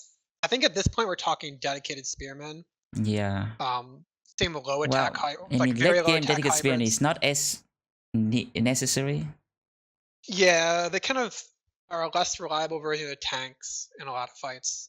Good for killing necro savants. Good against sword masters. Yeah, good against sword masters. So there's fights when you want to bring spears on some people. Yeah, so against sword masters, I just like pocket spear or maybe even just equip spear on my best guy. Yeah. So that I can actually hit the sword master. Okay, let's talk about maces. Yeah, I like the stuns a lot. Late game being to stun champion is a big deal. Morningstar, I would put somewhere maybe between the arming and Shamshir. If we're talking morning for tier 2, somewhere up to the very top. Yeah, I like that too. Right? I think like shield mace guys and stunners are some of the best utility ways to build the early game. Like stunner just carry my early game. I build like 5 of them. Agreed. Yeah, I build a lot. Help you farm armor. It's really good with fast adaptation. I believe technically Morningstar fast adaptation is the best damage throughout the mid game. I like to go for backstabber more than fast adaptation, but sometimes I go both. And I think they're really comparable perks, but slightly different. And I think on a shield guy, fast adaptation is better because you're playing ahead of your team. And then a double grip guy, I could accept the argument that backstab is better because you're playing with your team, but they're really comparable. And having a stunner just allows you to kill leaders, right? Kill high tier enemies faster, earlier, Exactly. safer, puncture Good them, against get tier their 3 gear, nachos. snowball. Yeah, fallen hero, tier 3 nachos, early mercenary fights. Yeah, so many things that Knights, stun is good for against. Conqueror. Shield mace guys, like 1 or 2 on your team late game is still good. Like they're a good mix of utility and defense. Good Yeah. scaling with leveling fatigue. Again, a way to convert fatigue brothers into utility and damage. They set up Qatar guys. I think one of the core builds is some kind of stunner guy. Agreed. Okay. This 1000 mace, right? I don't like that they just reskin some of the weapon, like this mace, that mace. Even that, why do they need to give us 3 reskins of the mace that already existed? Yeah. Right. I can, like give short lance reskin of was like okay, get a pass. But 3 reskins of the mace, it's not doesn't have to be like that, That mace is a little. The light southern mace is not. It's just worse than a winged mace, and I think a winged mace. This is just like, worse than this, I say. Yeah. Yeah, it's actually The light southern mace is. Yeah. somewhere. I wouldn't really, it's like this sort, right? Yeah. Just worse. Yeah, I like that. Somewhere around there. So anyone in there is fine. You generally don't use it much. You'd All much rather. It's a lot worse than winged mace. That one, I like the light bludgeons a lot for Hexen. Like that's what I bring for Hexen fights in most of my team. Because I run a lot of nimble guys, and so that weapon just doesn't hurt nimble guys. I mean, it's like a little bit better than a bludgeon, I think. So, against Hexen, why not just wooden stick? Well, this is the kill because it's enough damage to kill beasts with the light mace. Like you can still kill like unholds and stuff with it. Okay. And so you're not gonna. If I have nimble guys, I'll load out the wooden maces, and if I have a lot of Battleforge guys, I'll load out like falchions. Okay, so the bludgeon is the same damage as this thing, the nomad mace, but this thing has 15% more armor damage. So the bludgeons would be better than those against Hexen. You're right. Yeah, right. Okay. Because it doesn't hurt your armor as much. Yeah. Interesting. So, I mean, those are pretty low on. I guess stunning in tier 1. So bludgeons also have the cheapest weapon you can buy at the store.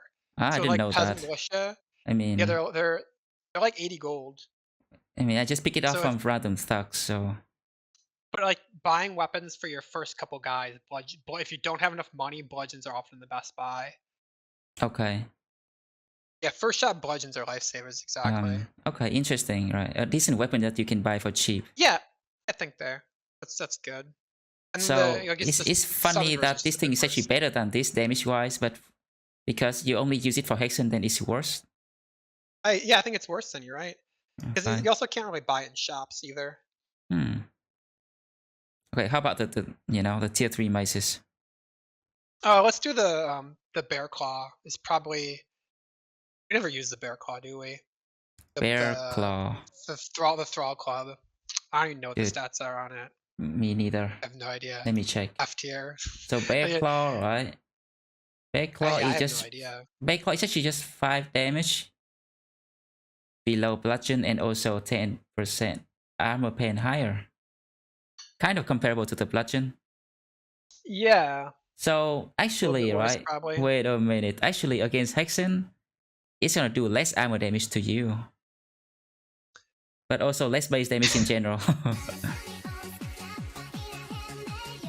Yeah, if no one remembers the stats, it's automatically F tier.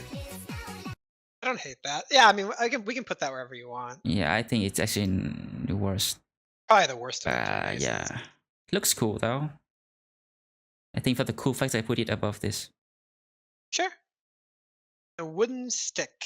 Wooden stick. S tier? Could be. Because you use it for a no damage stun all game. Well, I mean, you don't really need to pocket the wooden mace for your stunners. Just stun with your normal mace is fine. I agree. Yeah, S tier versus Hexen. Pocketing this thing is actually just opportunity cost. Stun already does half damage.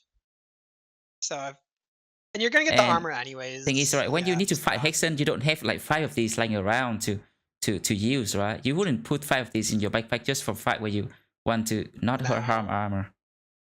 Agreed.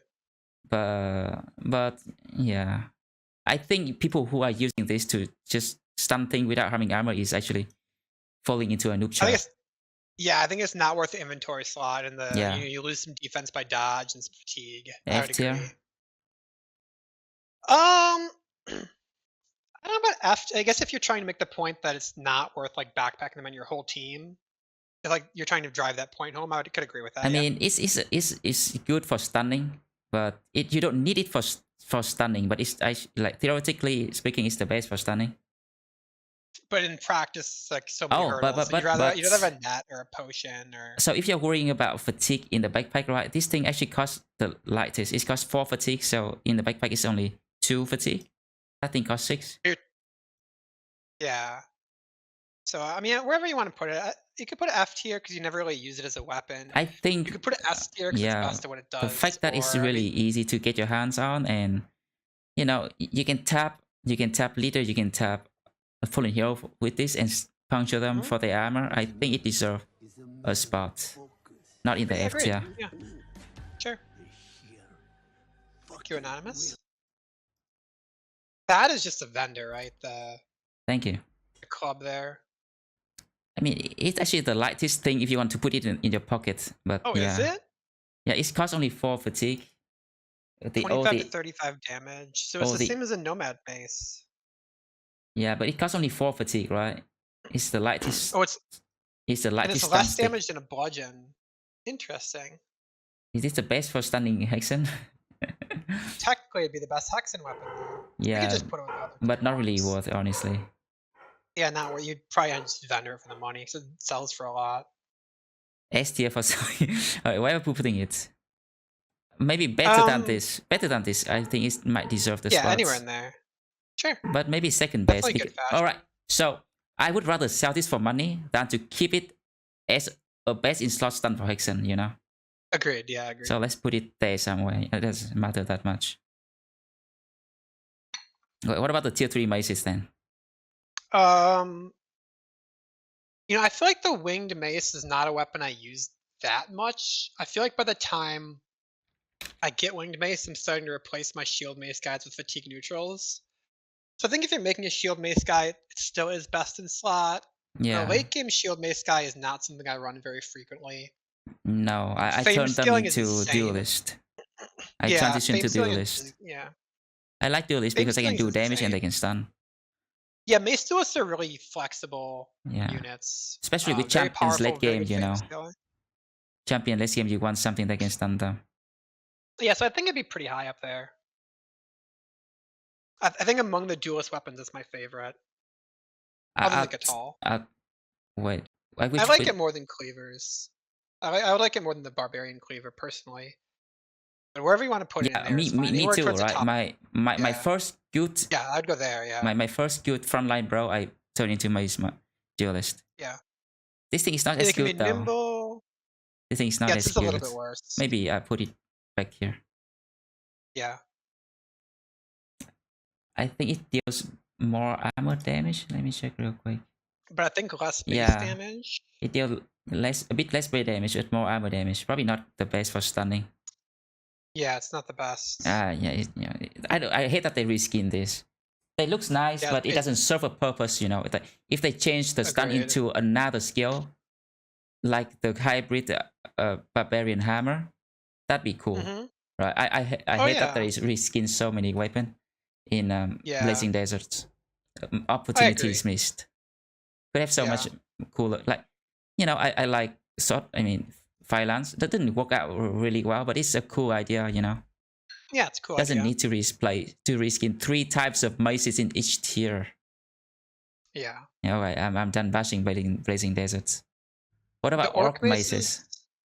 They're F tier, right? Ton of fatigue and no damage. Yeah. Moving on to the 2-hand mace. So the barbarian mace, you know, it's a bit weak because it's a river weapon, but there's no chosen tier for this weapon, you know. Yeah, I think it's up kind of near the spears and swords on tier 2. For a high melee attack brother, it can be best in slot. for damage. It's a nice find early on for it's a decent weapon early on. It can daze people. I think if they give this weapon bleed, right, a 30-meter bleed like the Goblin Pike, it'd be cool. That'd be OP. Yeah, it'd be cool. Just 5 bleed, you know, it's not a big deal. I think with the Blazing Deserts changes, making fast adaptation better and encouraging you to play in the south against like lightly armored enemies, I think swords are better. Before Blazing Deserts, the Spike Mace was like S tier. Yeah, decent. And the damage against Ancient Dead is actually almost the same as the bonk. Yeah, because of the extra armor pen. Yeah. I'll take the big bonk over this any day though. Oh, for sure. But these are easy to get your hands on, you know. Yeah, they smash all the trash when you get it early game. Yeah, boy. So the Brigand Mace actually deals more base damage than this. But yeah, is it worth? It tends to take longer to kill the stuff you want to hit. Like you're gonna switch that when you fight beasts. You're probably not bringing maces. I mean, it's nice to daze the big ones. Yeah, dazing. Yeah, to daze. Okay, stuff, so sure. Yeah, it's just a tiny bit more damage, but 10% less armor pen, probably worse. Probably worse, yeah. Yeah. If you're talking about like, how do you like the pole mace? It's a very interesting weapon. It's really scary when they have it against you. It's so much armor damage, and when this weapon is good, you're not fighting armored stuff. The damage on a non-fame is not good enough to be worth taking quick hands on a fatigue neutral for. I've ranked this pretty low among tier 2. I think you're happy when you get it, but I think there's a lot better reach weapons. It's one of the weaker reach weapons. Yeah. Being able to stun things from one tile away is useful sometimes. Yeah, but how often do you have Mace Mastery on a guy in the back line, or Mace Mastery and Quick Hands on a front liner? I mean, maybe when you're desperate, you can roll for the 75%. Right? Yeah, when you're exactly, yeah. So where are we putting it now? I think that's fine. I agree with that. Anywhere in that range. Okay, I'll take it over this thing any day. Yeah, this Warbrand any day. All right, we're done with the. It's better than a pike. Oh yeah, it's better than a pike. So, better than a pike. I don't know if we need to move it. Do we need to move the pike? It is more damage than a pike. The pike is just, you know, like consistent damage. Consistent damage and the knockback is useful. Hit chance.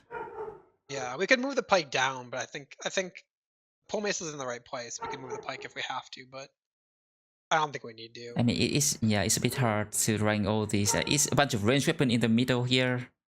Yeah. All right, let's put it next to each other so we can compare them easier, you know. Yeah, I'm good with that. Okay, what about this pike? It's just worse than this pike. I actually like this pike more than this one because it has more armor damage. And early on against brigands, if you get through that armor, then other people can kill them faster.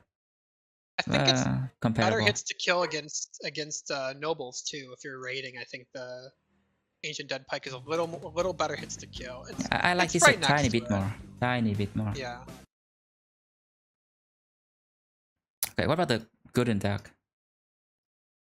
The Guten Dag, I think that's theory crafted as really high tier 1. I think in practice, the 2 hits for the 2 resolve checks and consistency and use of fast adaptation is just better. So I'd probably rank it near like the. I'd probably rank it like better than the crude javelins in tier 1. I like that too. But I could be talked into a different placement though. I mean, it's a spear with 20% hit chance and big damage. Exactly. Can stun when you need to, but you probably wouldn't want that unless you are very desperate. Yeah, exactly. Better than mace, we don't do. I mean, if I have a mace or this early on, I would use this for sure. Yeah, I'd agree. Yeah, I'd use it over. Yeah, you're right. You're right. That's a better placement. Let's do. Do you want to do all the reach weapons while we're at it? Sure. Let's do this broken thing. I think it's comparable to the pitchfork. Yeah, it's probably more damage than the pitchfork. So I don't. Yeah, it's a bit more damage than pitchfork. Talked about is I make all my brothers fight from the day I hire them generally until the end. So I almost never have guys leveling the back with reach weapons. And this is kind of a style difference of when I hire someone, I expect them to do their job. If they die doing it, then that was probably my mistake. If you're trying to like make a day one guy into a Battleforge guy, you kind of have to backline him with a pike. And so I think our evaluation of reach weapons is very different because of that style difference. So I don't really. I mean, I might use one pitchfork early on. Otherwise, Okay. I wait until I get the better ones to put people in the bike. I think the pitchfork is pretty low, maybe between the bows and the cleavers. We do the pitchfork and the broken pike. Yeah, it's not that great, but it can deal damage safely early on. Yeah, can do damage safely. It's good for like forest fights. By peasant militia, it gains value. There's times when you use, or like you hire a farmhand, or there's like a 30% durability. I think it's comparable to the woodcutter axe. Yeah, I would say whether or not it's in that, from where do you want to do the damage. Yeah, so this I is think that's. Let's put it. Yeah, I'm gonna put it in front of the axe because it's a bit better than the. Sure, I'm okay with that. Okay, so Pepe said that he's waiting all stream for the sword lance. We'll do that last on the reach weapon then. All right, I like that. What about we give him a taste with the war scythe? Okay, though. Well, war scythe and sword lance are almost identical, so we can do them at the same time. All right. We can do them now if you want. You're an evil man. All right, sure. What's your take on the billhook? Oh, I don't often take polar mastery. I like polar mastery. It takes a perk to do what I don't really need to do most of the time. So this is good if you have Pathfinder, Quick Hands, and Polar Master in the same bro. So it's 3 perks to really utilize. Yeah, I rather go, Great Axe, Long Axe, Big Maple. Yeah, because the damage has been nerfed so many times, and I feel like the flexibility of damage has been nerfed a couple times in build. So I go that build only if I'm raiding and get a lot of bill hooks for free. So I'd rank it pretty low on tier 3. I'd rank it above Warbow and Greatsword. Somewhere towards the bottom third of the tier 3 weapons, though. I think it's better than the one-hand cleavers. It's still a good polearm for sure. Worse than the Rondo. I might put it even in front of the swords. Yeah, the bill hook has taken too many nerfs. Like the couple first bill hook you get your hand on is really nice. Oh yeah, exactly. Because the damage is very impactful then, but as you replace it with a long it's not that great later on. Yeah. I wish the hook skill was better. Maybe one more range. Yeah, the secondary is not very good. Yeah. All right. How do you like the Goblin Pike? It's weapon mastery built in and bleed and knock. Yeah, I mean you could put it in S tier, and I wouldn't disagree with it. You could put it in the middle of tier 2, and I wouldn't disagree with it. I think the damage is bad. The ability to move 2 tiles and poke stuff without mastery means it's powerful in any bro with quick hands. So I think this scales more with quick hands than it does with anything else. It's a really flexible weapon, Yeah. The power level is not that high though. But for finishing low stuff, I mean, if they only have 100, if the enemy only has 20 HP left, it doesn't matter what reach. I think it's on par with some of the top tier polearm like Bill Hook, Long Axe, but not for the power level, but for the flexibility. Yeah, I'd put it. I think I would agree with that. So good in Kraken if you're like playing Oath Bros and you don't have the Goblin Charm to cheese. Yeah. Yeah. I think anywhere in that range is fine. Okay. Okay. Because it's basically a lower damage bill hook without the perk tax, right? Yeah. It deals poke thrust damage though, so it's not good against skellies. Agreed. We got let's talk about this 2-hand spear thingy with weird. Yeah, it costs so much fatigue to control area, and you don't get to use a shield with it. I mean, you don't really want to use shield with spear, do you? There's a use for shield, spear wall builds. If you want to have like a range defense or a kite shield or something.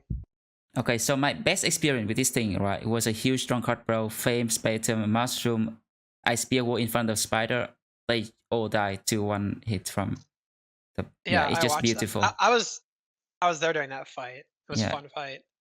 It I think was it's a little worse than art, the fighting spear though. but A little yeah, less flexible what it can do. I'll take one hand It spear over costs more this any fatigue. day.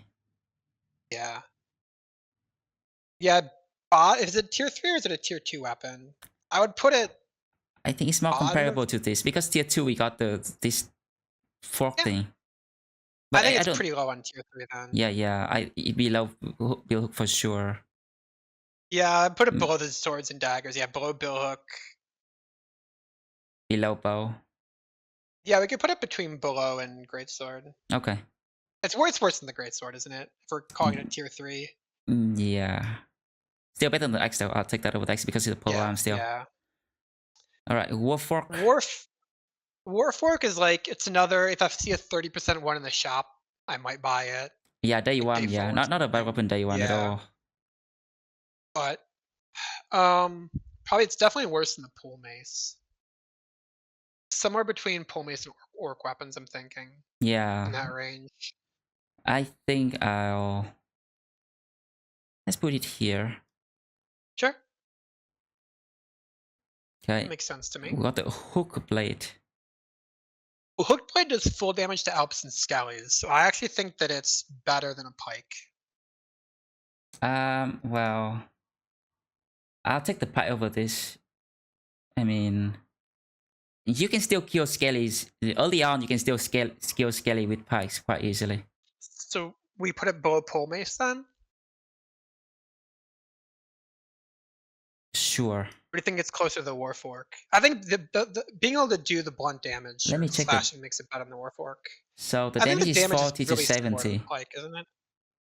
Damage. It has +5 to hit less than the Pike, Yeah, which it is has relevant. +5 damage. Hit chance. I think, yeah. I put it above Warfork, I guess. Okay.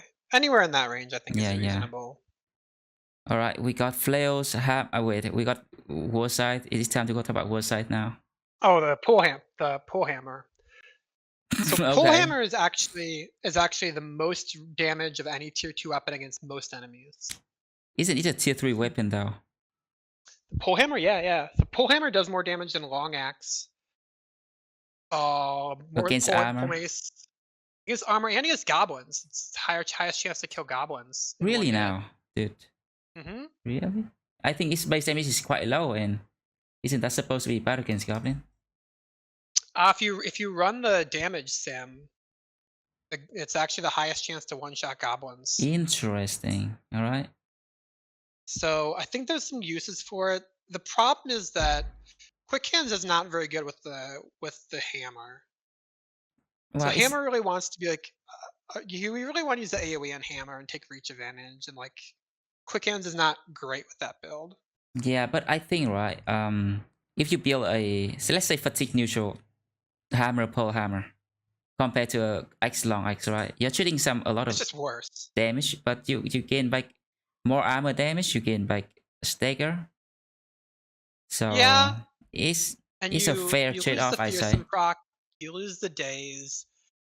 You're better against skeletons, goblins. You're way worse against beasts. Yeah, I think you're worse at using the reach weapon to finish stuff off that's already been hit, which is a common way to use the reach weapons. You're worse against necro savants. True. You're probably similar against stuff like nobles. You're worse against southern armies.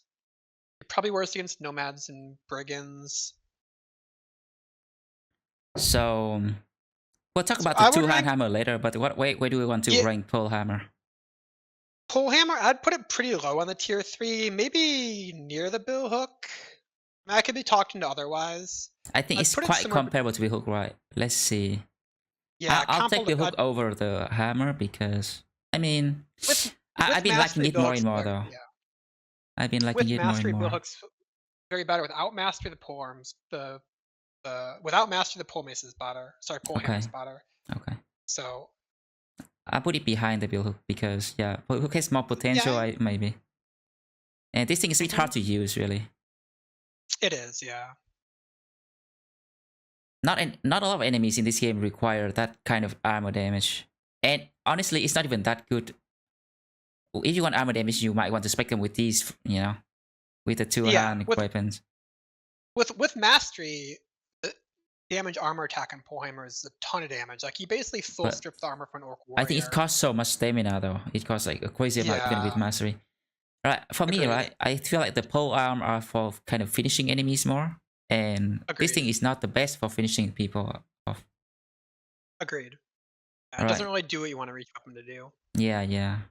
But Swordlance and Warside, they're almost yeah, identical. aren't So, aren't these the what's your take on them? aren't these the thing that you want pole weapon to do? Sword lance and warside. I thought they were the biggest noob traps in the game. I can see that the damage is not that high. The AOE is nice and all, but you want to finish things off, right? Yeah. So if you want to rely on the AOE, that you need to have enemies in like lines or arcs, which you have to have a pretty strong team to have the attack and fatigue to use the AOE, and you have to have a strong front line to be able to take contact in a straight formation. So as your player skill increases and your formations become more complex and more flexible, these items get worse. The armor damage is so low that they don't proc fearsome because they don't do even 1 damage through Yeah. armor. So they'll The do 0 damage through armor. well, they aren't there for they can deal with medium to they can deal to up to about 200 armor. Above that is Yeah. hard. I think Once you right. start fighting, mhm. I quite like them because they have a lot of potential because of AoE, right? How much damage they can put out, even though the damage might not be the most meaningful. Yeah. You So know, we're comparing them to AoE slicing up backline goblins, weapons. slicing up goblins So behind palisades, super satisfying. yeah, against goblins they're pretty good because goblins act a little differently. But then if we're comparing them to guns, they're strictly worse than guns. If we're comparing them to jabs, if you hit 3 targets every single turn, if you somehow are able to do that, then they're on par with I barbarian mean, right? jabs. If you strip the armor with the gun first, and then you can follow up with the war side for 3 fearsome. Yeah, I feel like that's a lot of fatigue and perks for a guy that probably already has throwing. I mean, I think no. Swordlance I'm is. talking about 2 different bros, right? A gunner to strip armor, and then war side to just capitalize on that. I don't hate Warside as like a dodge quick hands variant. So like a frontline nimble guy that has poor mastery and uses like a Bilhook or Warside, I think that's okay. I think that's Yeah. not as I think it's not as strong as building specialized bros. The problem is that this weapon's scaling relies on a lot of stats. Because again, your True. front line needs to have enough defense to take those formations. Your backline has to have fatigue and melee attack. And then focusing targets is just better, right? If you could take like 1 target off the board versus damaging 3, taking 1 target off the board is better. I think Yeah. they're just too numerically weak for all the conditions you have to meet to Yeah, I beat the agree. comps, I don't which think would they're the be best. guns. Yeah, guns or jabs are just way better. So I would rank them probably below the fighting axe if they were ranking them as tier 3. I think they're some of the worst tier 3 weapons in the game. Dude, I think right. I'm gonna put the sword lance above the spatum. Maybe even above the Oh, great sword because I think they have. I think right. The sword lance and great sword very comparable. They both deal kind of AoE damage, but they don't yeah. specialize in. They deal against mid-range enemy. I mean, Yeah. medium armor enemies. Now let's make sure we're leaving space for exceptions. So if you have like a huge drunkard, like Wildman with like -10 melee defense, and like a max roll famed war scythe, like of course. Yeah. Like that, I also also I like to build. Sometimes I like to build once like pure war side bro. And he can move 2 tiles and then slice up people. Or maybe move once and then slice up and then berserk slice again. Very nice against a bunch of goblins or so. And I think on some some banners it can be good. It's a decent way to make use of a bro, like you said, right? High damage but extremely low defense that can't put in the front line. But you still want to utilize that melee skill somehow. Yeah. Or of like an anti-goblin specialist that has like anticipation and a bunch of range defense and a war scythe. Yeah. I think there are ways to use it, but I think they have a lot of conditions to be not as good as other weapons. I think it's very comparable to the great sword, like the way you use it, you know. I'm gonna put the war side lower because it suffers from the low durability problem. You reap maybe 2 times with this and it breaks. So it's a big Yeah, problem. I wouldn't put them in F tier, but I think bottom tier 3 is appropriate. Yeah. I would rather, I'd rather have like a spiked mace generally than a war scythe if I got to pick. Okay, so we only have flails and hammer next. What do you want to do first? Yeah. Let's do flails since they're first in line. Okay. What do you think about this wooden flail? You know, it looks kind of worthless, but against early brigands with no helmet, 2 hits from this can still kill them. And you get armor. I think it's a weapon that the first 2 or 3 fights you're very happy to use. Yeah. You sometimes get it if you hire a farmhand. Yeah, I don't mind at all. I don't hire farmhands, but I think it's probably better than between the bludgeon and the Guten Dog. I'd probably put it. Okay. Just because the ability to get armor early, and there's always thugs without hats. Yeah, it deals surprisingly high hit damage when you headshot them. You know, you think it's a crappy weapon, but you headshot them like this, and with this, it still kill them. Yeah, agreed. But this, the reinforced flail is way better though. Can potentially one shot. Yeah. Are we ranking this with tier 2s or with tier 1s? I think tier 1s because I think this flail is belong in.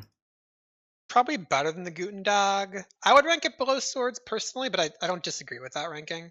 Okay, I like think it's this fine too. anywhere in the top. Yeah.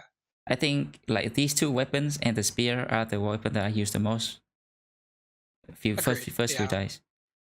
The normal flail, right? What is it called even? The flail? The flail, okay. I think it's the flail, yeah. So if I see a brigand, right? If maybe it's day 5 and I see my first fight with a brigand in there, I pray that he has this thing. Agreed. It's a very good weapon early game. Yeah. Very good with fast adaptation and fatigue bros. Ignores shields, ignores helmets. Yeah. If you get this thing right, your whole team is going to be fully armored in the next few days. Agreed. So later on it sucks, right? I would rank it below the Morning Star. Yeah. So it is super nice for the first few 10 days, 20 days. But once your team is fully armored, you don't need this anymore. Correct. You can start shanking them with dagger now. I'm fine with that ranking, yeah. Yeah, it's very good for when you get it and then it falls off. Okay, wooden flail. Yeah, the tuned wooden. As a tier 2. Yeah. I mean, probably behind the longsword.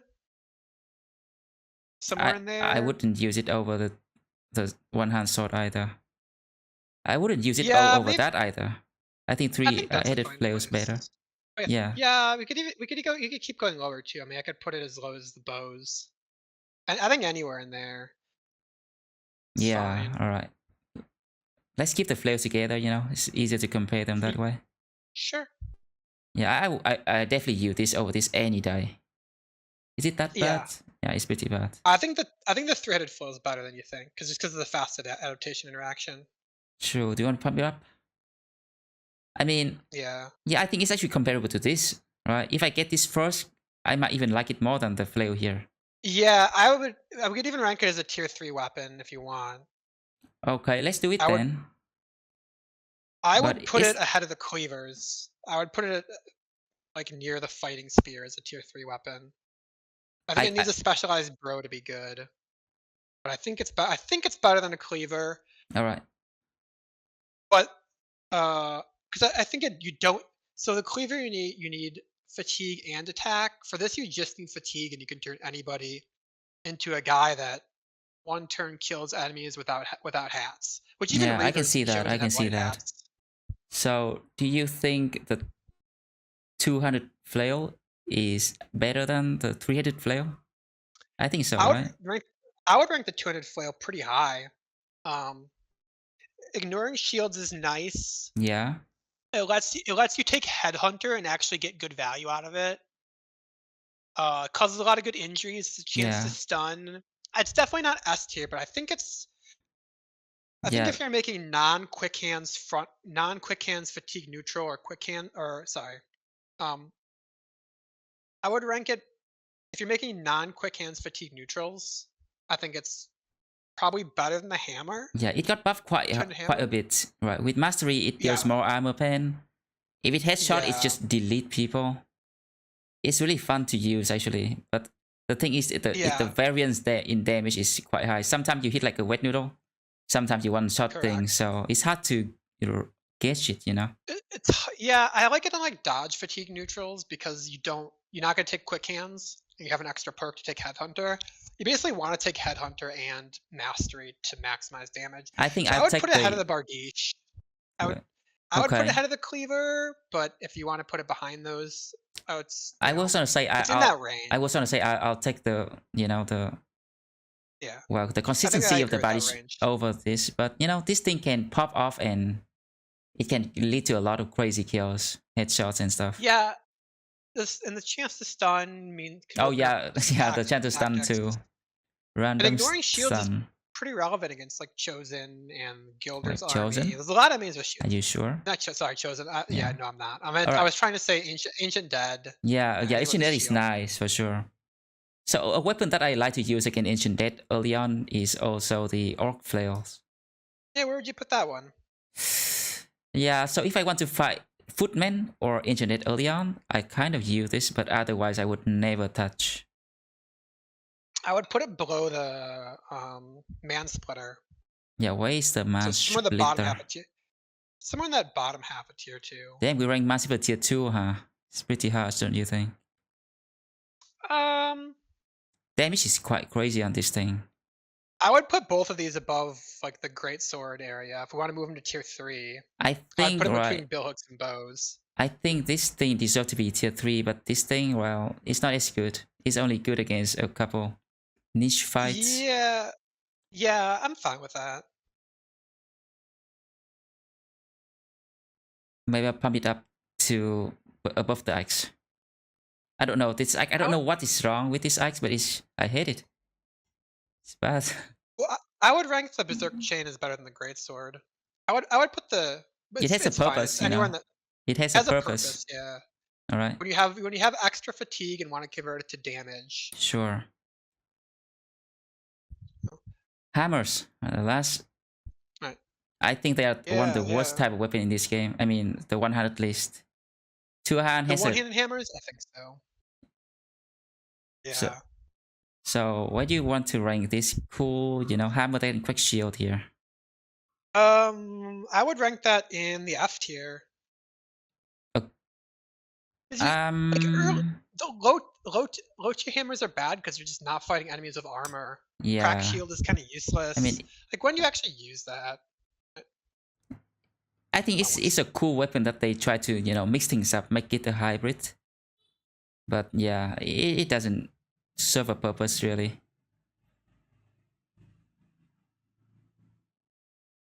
All right, you want to move on to the war pick? Since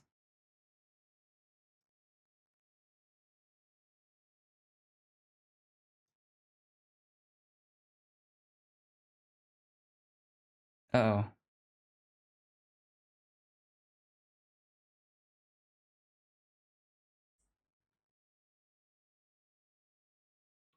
Wait, okay. Is the stream still live? Hello boys, talk to me. Sorry, I went to go refill my coffee. Alright. Alright. Yeah, okay. I think one-handed hammers are, theoretically, they're like the best hits to kill, other than the three-headed flail against Chosen. And I think they're also some of the best hits to kill against Ancient Dead. Wait. They have a lot of problems. Are we talking about the two-hand hammer? We're talking about the one-handed hammers, sorry. Okay. So, war pick, right? I mean... It's just not good when you get it, right? You'd rather stun. So sometimes you run into Orc Warriors early, and these can be nice to have on hand, but you would never, use these. Yeah, I would rank them below whips. Yeah. Maybe, yeah.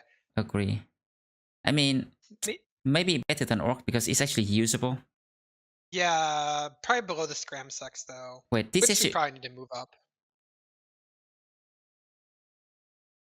I think that's. I think it's better. It's not the worst weapon ever, Yeah. It's usable. Scram Sex probably needs to be moved up a little bit. I guess it's not really worth like Yeah, being crazy with. I think Scram Sex is probably better than the hammer because when you get these weapons, you're fighting unarmored enemies. So blade is better than armor damage when you're true. using Alright, tier I 2 agree with weapons. that. Agree. The tier And 3 hammer though, do you ever make use of this? Shield hammer, fearsome? no, I've tried that build. I've heard a lot about it. I found it to just be kind of bad. Like shield Yeah. mace is way better for tempo and utility. If I want like a rotate stun utility guy, I want a nimble shield mace. I mean, you can The have a damage guy takes with a a ton of shield that can fatigue. still deal fearsome damage, you know? A guy that can use shield, Yeah, that can still trigger fearsome, guaranteed. yeah, and I think that build takes a lot of stats. And I think by the time fighting armored enemies, I have enough money to hire Yeah, better the thing bros that is, can the just use damage a on this build, two-hander. yeah, damage on shield hammer is abysmal, right? You can still do It's good. fearsome with great axe. Yeah, yeah. I think it requires a very specific bro that you don't want on your team. Yeah, And like but I just hire like 3 nomads for like 6k and I find a guy with like 40 defense that can just be a two-hander. true. I think it's just a niche that doesn't really I exist. think, yeah, one hammer is such a bad weapon type in this game because, you know, anything in this game can deal armor damage, right? Anything in this game can. Mhm. So, but they can also deal HP damage too. This thing can deal armor Right. damage, but it can't deal HP damage. Agreed.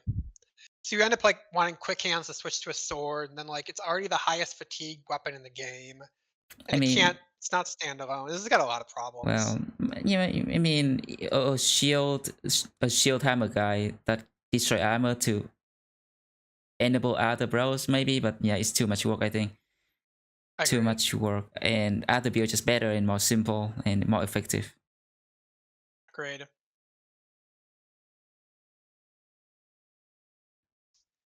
All right, so The let mallet. mallet. I don't mind this. I should use this to kill early unholds. Stack Yeah, on I them think is it's a good nice. early weapon. I would rank it. Yeah, more base It damage than the skull hammer actually. is it Yeah, as a tier 2 weapon. it's a tier 2 weapon. Is More it base damage, but lower armor pen. kind of near the longsword? Above or below pun depends on the brother wielding it. I wouldn't bring this into normal fights, only big beast early on to Okay. stagger them. Yeah, I feel like early game when my bros don't have much attack, I'd rather double I grip think the it's sword. above the flail. Above the flail, yeah. Yeah, I think that's a good place to put it. And this hammer is a tier 2 weapon too. Okay, well, below the mace maybe. Yeah, below the it could be between the two maces. It's somewhere in there. Okay. You're pretty happy to use it against Yeah, nobles yeah, and yeah. brigands, but you want to replace it pretty quickly. And I just really like the stagger early on, you know. It allows me Yeah. to kill bigger things without them killing me back. Right, finally, the two-hand hammer. I really like this thing, you know. It has gotten a lot worse over time though. Because, yeah, mainly the It nerf to has, yeah. the adrenaline recover combo.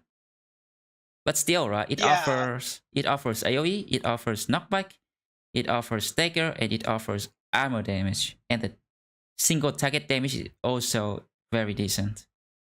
This is a tough one. I kind of compare it to a fencing sword, whereas with the right candidate, it really shines. Yeah, That right you need candidate a is lone wolf for so this, rare. basically. Yeah, you basically need a lone wolf, and you So, need to. Yeah, you have to have a lone wolf type pro. well, I still like to have one of these in my team. So recently, right, because it's hard to find a lone wolf, bro. So recently I just go hammer, pole, hammer, fat, neutral. Something like Yeah, that. Just to have the access to the stagger and the armor and you can damage. use, and that's a really good way to set up Cleaver Bros. If you like to run Cleaver Bros, I can see you valuing this weapon higher. Yeah. I love that Mace Qatar combo so much that So, it's harder for me to want to not have the days. yeah. So All right. I could see this near the fencing sword. I could also see it like middle of tier 3. I think it's just how you want to. Yeah, worse than the Yeah. bardiche because it requires more melee defense. So you want to use that 3-tile AoE, which means you need enough attack to hit, enough to fatigue to use the AoE, enough HP and resolve to survive 3-man surround and enough melee defense to survive a 3-man surround. So it does a lot of work, but it's at a very high brother quality cost. It also Yeah. comes online very late. So it's got a lot of pros. It's a well-balanced weapon. It's got a lot of pros and cons. True. All right. I think, well, yeah, somewhere around here. Maybe it's comparable to this bardiche. I think we should compare it to the bardiche and the two-hand flail. I'd probably go below the bardiche just because it requires a little more stats to make work. But okay. I could also see the higher ceiling argument could also be made that it's got a very high ceiling. All right. So is there anything that you want to change? You know. I think we can move the whips up. I think we did a disservice to them putting them there. I would probably put them. Yeah, power level wise they are low, but usefulness, where do you have to put it? Yeah. I would probably say somewhere near like the bows and the pikes, maybe even ahead of the bows, but behind the throwing. I would move them up to I like that too. So conclusion, right? I mean, orc weapons, one-handed orc weapons, not the best, right? And early on, you want weapons that hit his chance or more damage, or maybe headshot to get armor. You want tempo weapon early on. And then what do we learn from here? Someone said that it's a mess. So over here, right, you want a good mix, I guess, of utility and damage and things like that, right? Consistent damage, stuns, headshots, spear wall, dagger. You know, those are the best in slot mid game right here. A lot of utility while doing good damage too, I guess. Yeah, agreed. Yeah. And in tier 3, it's about the same, right? You just try to prioritize your damage a bit more. Are you happy with the daggers over here? I guess at this point, daggers aren't as important. I think rondels are probably higher. Okay. I would probably rank the rondel. I mean, it's kind of comparable to the 3-headed flail, maybe. I like it more than the cleavers. Okay, I can pump them to. Do you think it's below the spear? I mean, you can use the spear even on bros without mastery, and you can still spear wall. You just need to hope for I think the spear is better. Yeah. Okay.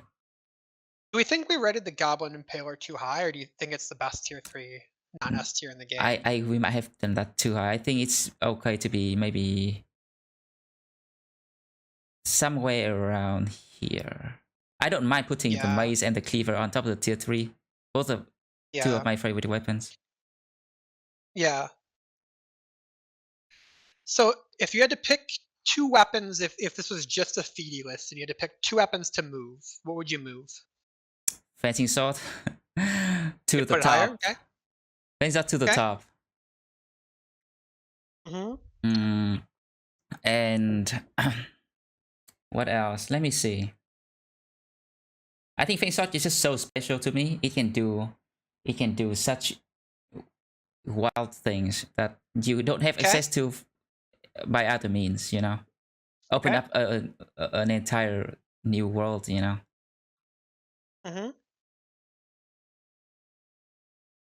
Yeah. Well, I'm content with the rest. Okay.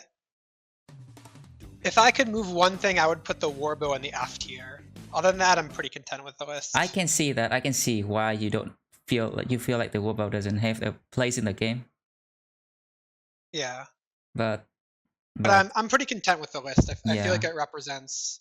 We could quibble about but it's mostly style differences more than power level that I would be moving things for. Yeah. Pikes can be higher. I mean, Pike is nice for sure. Early on, later on, you do transition to other things though. Yeah.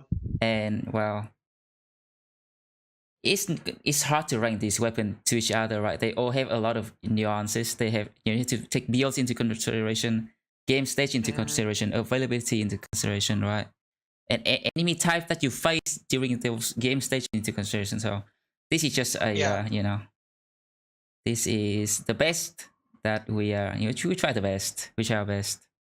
I think it's a pretty good list.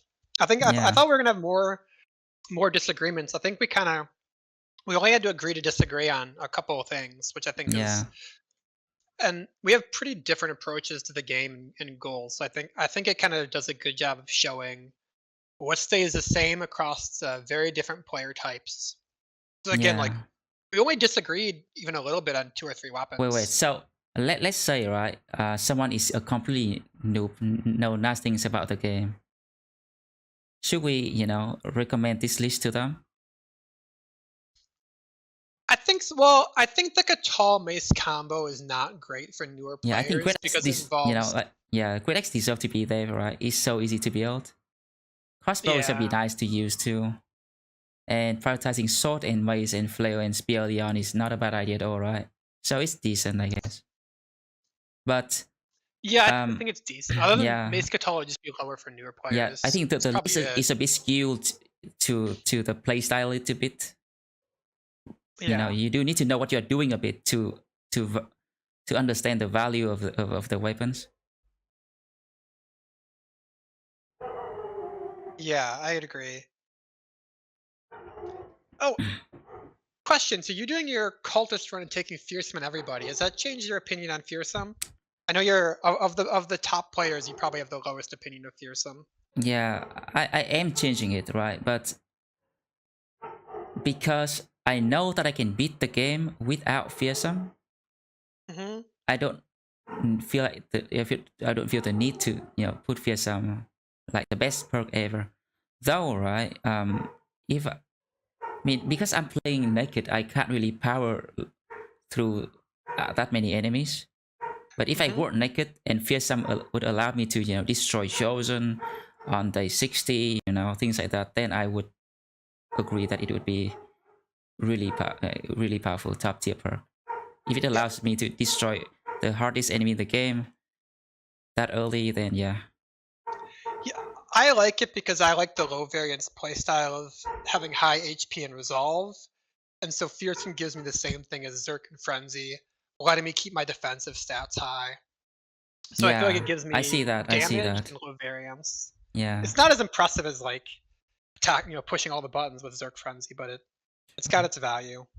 Yeah, so I can understand how strong it is, right? To have your team with lots of fearsome with 3 gunners, blasting Yeah, them when they go near you.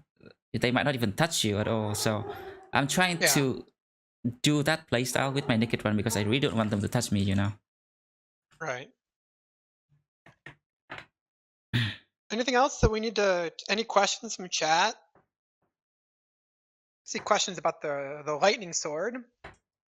Yeah, the lightning sword is the one between the gun and the banner, and so that's after you kill the Kraken plotline, you it's a upgraded noble sword that also causes chain lightning.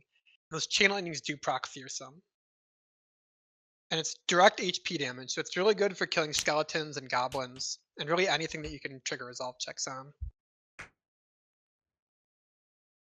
All right. So yeah, I asked you this already, right? But what's your favorite weapon? The Qatar, I think the Qatar damage is just straight broken, and I True. think the ability to control turn order with Relentless Bros is also kind of Yeah, OP. is So it I think it perma? should probably get nerfed. Yeah, permanent But adrenaline. Permanent adrenaline makes you kind of immune to stun and sand. And yeah, and you timing wise as well, when you get early like good bros that have decent HP or initiative, you can make them because all of the perks that are good on Qatar Bros are good the day you take them. So you take yeah, like Colossus or Fast Adaptation, dodge, relentless dagger mastery. You're puncturing early. You have that double turn against most of the enemies. That double turn is so powerful because it lets you carry nimble dodge guys into late game fights. yeah. They get attacked so rarely Well, unless you're that up against chosen, who adrenaline you. well, they only adrenaline if you are in melee range when they end their turn is the only time they adrenaline. So if you're playing the relentless correctly, you should almost never end your turn in melee with an enemy.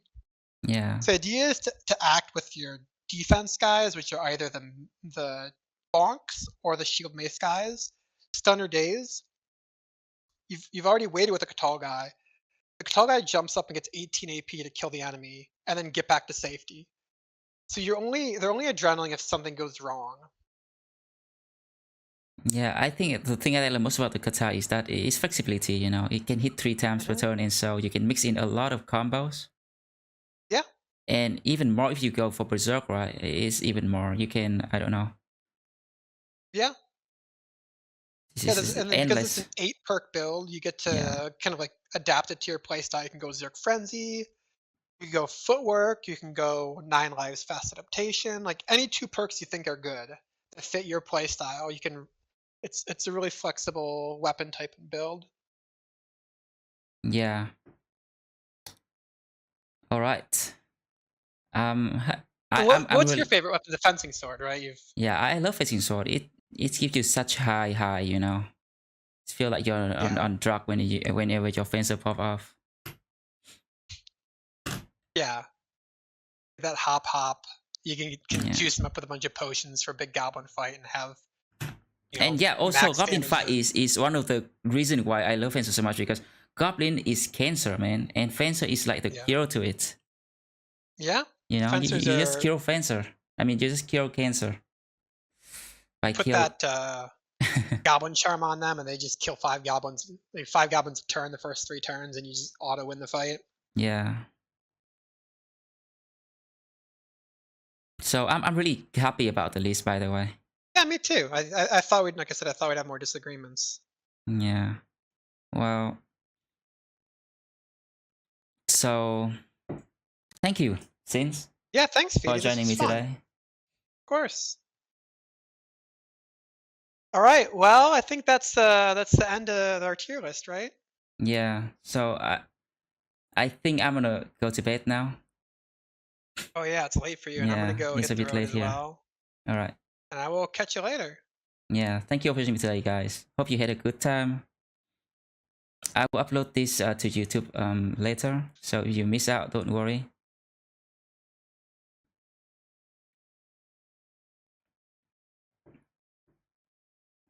All right, Sins. I'll catch you next time.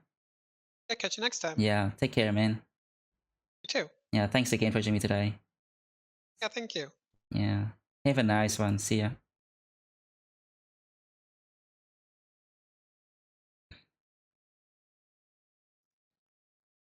Okay, people. I hope you enjoyed the video, the stream, by the way. So, yeah, man. So I thought about doing this, right? But then I feel like this is a really big topic, right? Ranking all the weapons, and I want someone with another perspective, you know, to join me. And I think Sins and I did a great job here, patting ourselves in the back. All right, people, I'm gonna end the stream today. Good night, everyone.